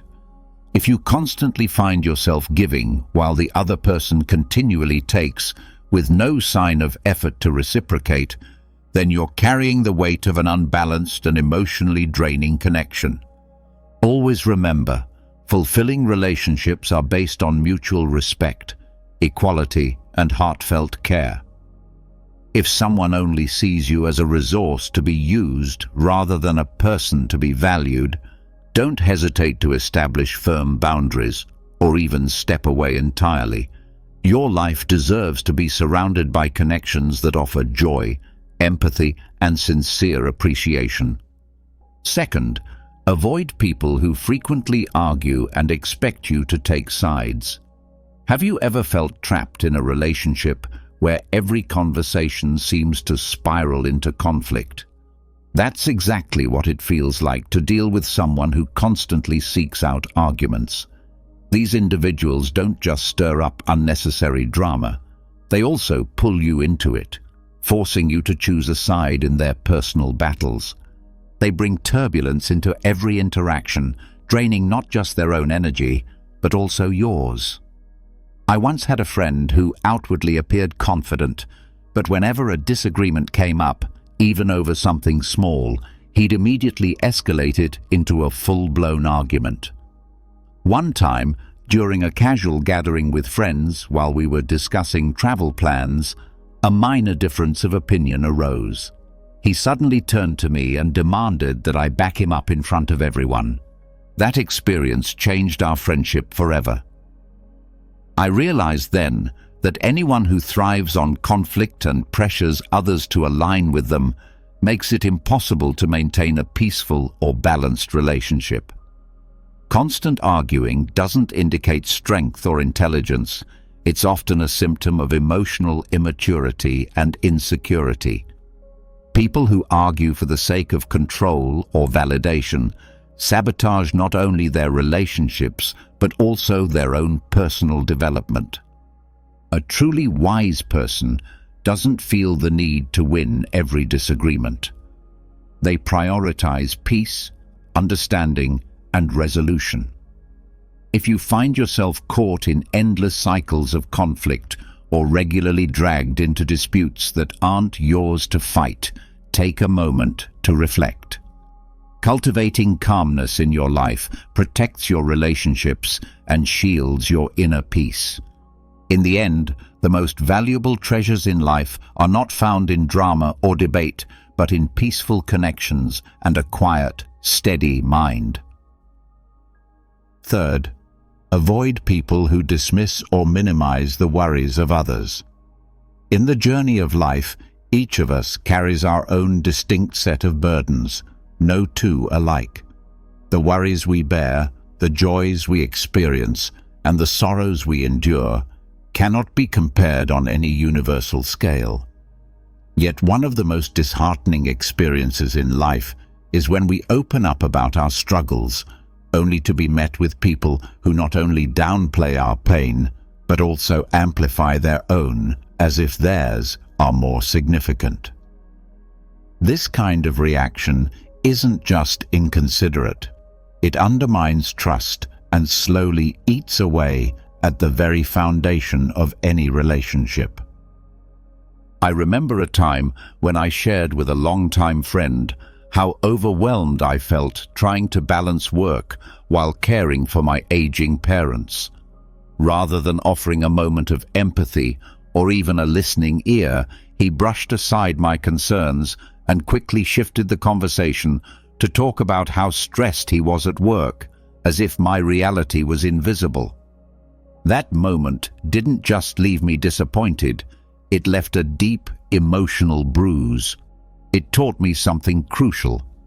Meaningful relationships can only thrive when both people make an effort to genuinely listen and value each other's challenges as much as they'd like their own to be acknowledged. True respect isn't found in grand, sweeping gestures. It lives in the smallest actions, thanking someone sincerely for their help or offering a heartfelt apology when you've caused pain. These simple words, when spoken with sincerity, go far beyond social niceties. They form the bedrock of strong and lasting human connections. It's important to step away from people who lack this kind of gratitude. If someone cannot celebrate your wins or empathize with your struggles, if they find amusement in your pain, that reveals not only a lack of compassion, but a deep, unsettling indifference. We may not have control over how others behave, but we do have control over who we allow into our inner circle. Choose relationships rooted in mutual respect, kindness, and sincerity. Keep company with those who rejoice in your happiness, comfort you in your grief, and genuinely wish you well. Taking joy in someone else's suffering doesn't just hurt them, it chips away at your own humanity. Living with empathy and compassion won't just help you build meaningful relationships, it will lead you to a life full of purpose and depth, a life truly worth living. Equally important is to steer clear of individuals who try to impose their religious or political beliefs on you. No two people are exactly the same, and that diversity is part of what makes human relationships so rich and meaningful. Real connection is not about forcing others to adopt your worldview, but about recognizing and appreciating differences while building common ground from them. Still, some people feel compelled to constantly push their beliefs on others, be it spiritual, ideological, or political. And this kind of behavior is not only draining, it can fracture relationships beyond repair. I once had a close friend who, with every conversation, felt the need to convince me that his way of life was the only right one. At first, I tried to engage in thoughtful discussions and defended my own beliefs, hoping for mutual understanding. But after each interaction, I found myself emotionally exhausted. Nothing changed. No progress was made. The debates became repetitive, more about ego than insight. And I eventually realized that these exchanges were only driving a wedge between us. Arguments rooted in the need to be right often do nothing but create distance and resentment. Even when you win such an argument, the sense of victory is fleeting and usually comes at the cost of another person's dignity. The most damaging consequence isn't the disagreement itself, but the subtle emotional wounds and the growing disconnect it causes. Truly wise individuals don't argue simply to be right. They listen, they empathize, and they understand when it's best to step back. Real success in a relationship isn't found in overpowering the other person's views. It's found in conquering your own pride to nurture mutual respect and harmony. Letting go of the need to always be right doesn't make you weak. It makes you peaceful. That's a reward no argument can ever give. If you've stayed with me this far, leave a comment below saying peacefulness, so I know you're on this journey with me. Together, let's keep learning, growing, and creating lives filled with meaning and emotional clarity. Finally, recognize when a friendship starts making you feel uneasy or drained. If being around someone consistently leaves you feeling distressed, it's time to reconsider that relationship. Sometimes the people who once brought you joy, laughter, and unforgettable memories begin to feel distant, not necessarily because you or they did something wrong, but simply because life has taken you both in different directions. Growth changes us. As we evolve, so do our interests, values, and perspectives. There was a story a colleague once shared about his childhood friend. They had spent countless cherished moments together, from going to the movies and playing sports to dreaming about their future.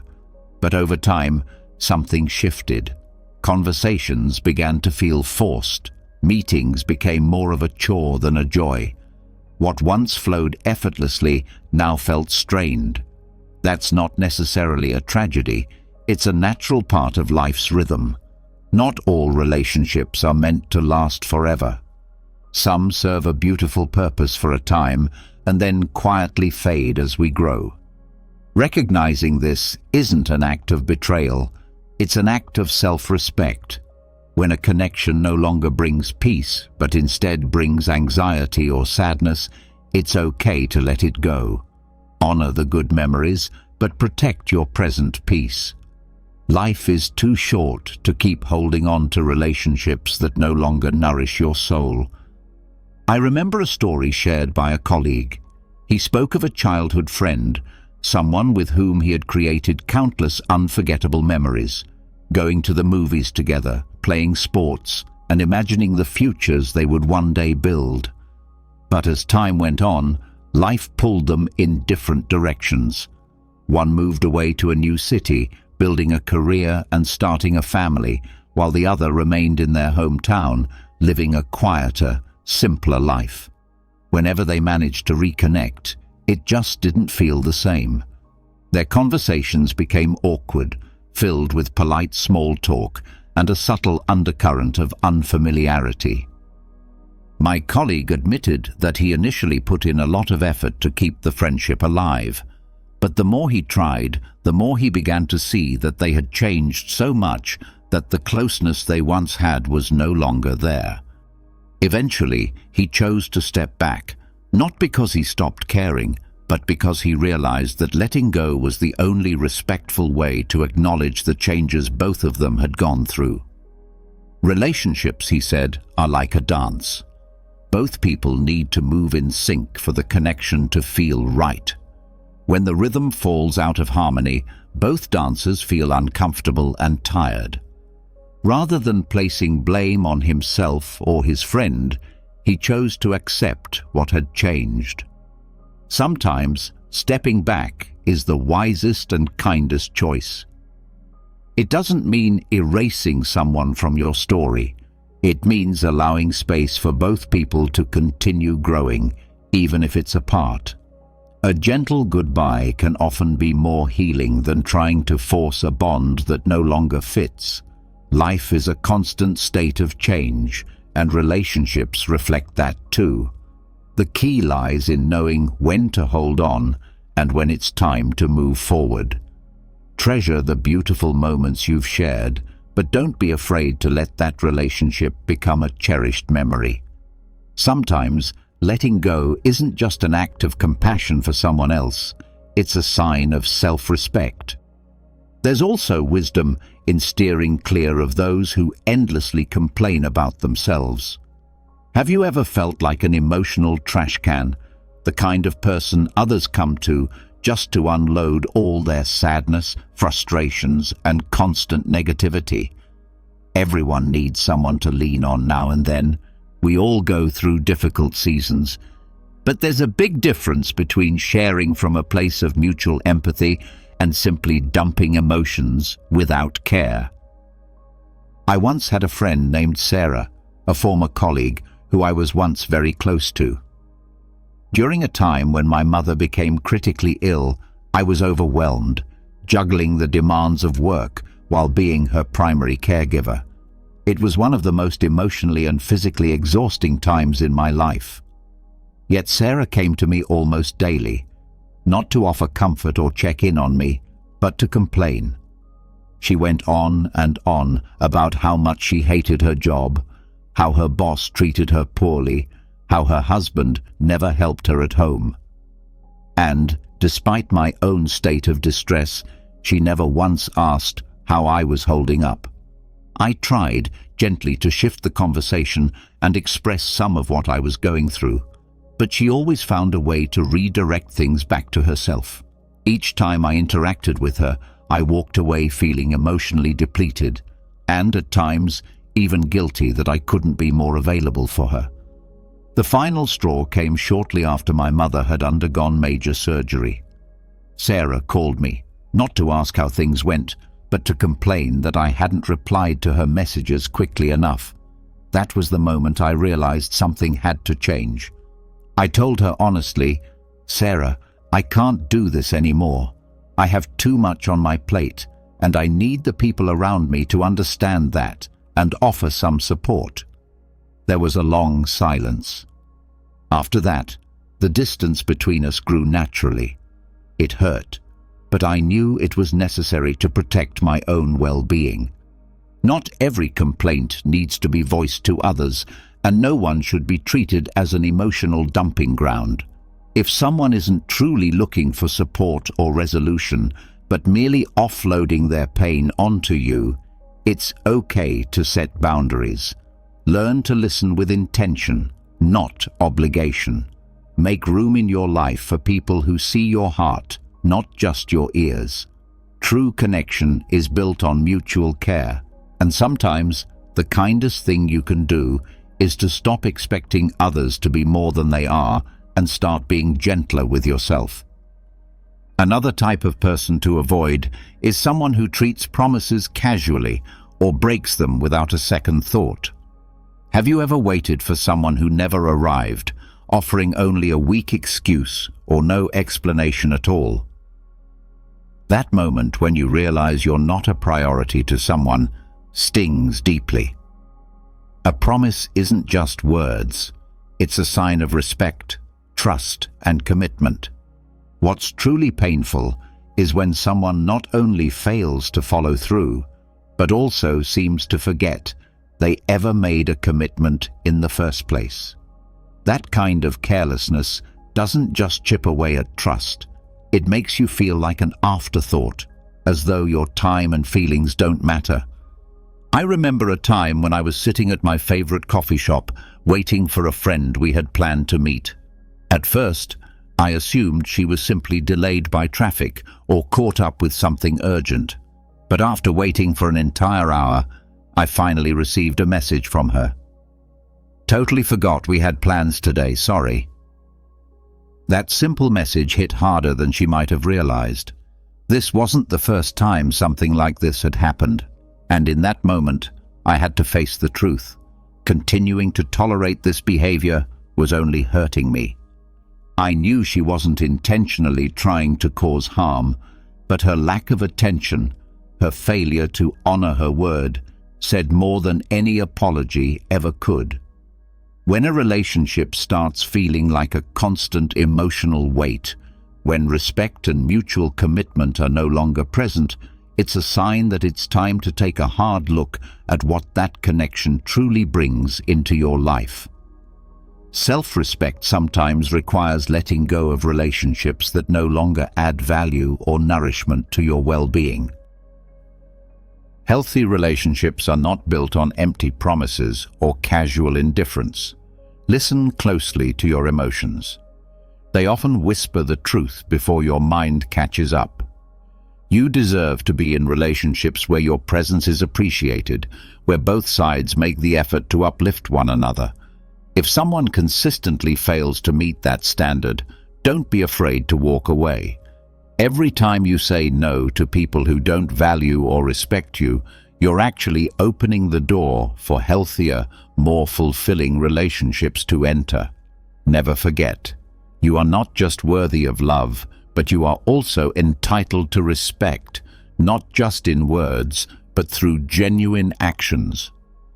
Avoid people who always bring up the same worries. Have you ever noticed how, when some people express their concerns to you, it doesn't seem like they're really seeking a solution?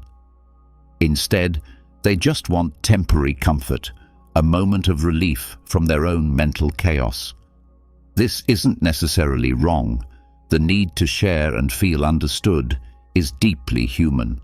But if you find yourself stuck in conversations with someone who keeps repeating the same complaints, never taking any steps toward change, or even brushing off your well-intentioned advice, then it may be time to consider what that pattern is doing to both of you.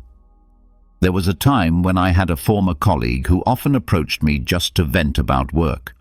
At first, I thought she simply needed a safe space to air out her frustrations, so I listened patiently and even went out of my way to offer clear, practical suggestions to help her make things better. But again and again, she dismissed the advice and circled right back to the same complaints in every single conversation. Over time, it became clear she wasn't truly interested in changing her situation. She only wanted someone to echo her worries, not challenge her to rise above them. Eventually, I took a different approach. I gently told her that I valued our connection, but I was starting to feel like we were stuck in an endless loop. I told her, "If you genuinely want to make things better, I'm here for you. But that first step has to come from you." She didn't respond well. Still, deep down, I knew I had done the right thing. Listening to others is a powerful expression of compassion. But when it's done without any movement toward resolution, it slowly depletes the emotional energy of everyone involved. If you truly care for someone, sometimes the kindest thing you can do is to speak truth, even if it's uncomfortable. Real friendships aren't built on surface-level comfort. They're grounded in honest support and mutual growth. Remember, kindness isn't just about being a soft shoulder. It's also about helping someone confront their own barriers, even when it means being firm. Avoid people who boast excessively. You've probably encountered someone who, no matter the topic, finds a way to steer the conversation back to their past accomplishments. They talk about their former successes like they're the only parts of their life that matter, as if those moments are their entire identity. At first, it may seem impressive, even inspiring, but over time, you begin to see through it. These stories aren't just tales of pride, they're often a shield, hiding an inner emptiness or a lack of purpose in the present. I once knew a man who never missed an opportunity to talk about the prestigious awards he had won years ago. He would repeat every detail of his achievements with so much flair. But when it came to discussing his current life, he would always dodge the conversation or change the subject. It became clear he was stuck in a time when he felt most valuable, clinging to his old glory as if it were the only thing keeping him afloat. What saddened me the most was that instead of inspiring admiration, his behavior started pushing people away. It's important to understand that constantly reliving past victories doesn't enhance how others see you. In fact, it can have the opposite effect, making those around you feel unseen or less significant. A person who is truly confident and content doesn't need to advertise their achievements. Their presence speaks for itself, grounded in the now, not shackled to the past. Let your present life, your actions, your attitude, your growth be the true reflection of your worth. Humility not only makes you more relatable, but also builds deeper, more authentic relationships based on mutual respect and real connection. As the old saying goes, silence is golden, and those who understand its power often turn out to be the ones most deeply respected. I'd love to hear about your journey, your victories, your struggles, and how you've grown through them. Please hit subscribe, tap the notification bell, and leave a comment below. Share your story, your strength, or just write peacefulness to let us know you made it through this reflection. Your engagement is what keeps this community thriving, a place where we grow together, learn from one another, and discover the art of transforming every challenge into an opportunity. I've also linked 2 more videos here, so feel free to keep watching and stay on the path of personal growth and empowerment. Thank you for being here, and I'll see you in the next video.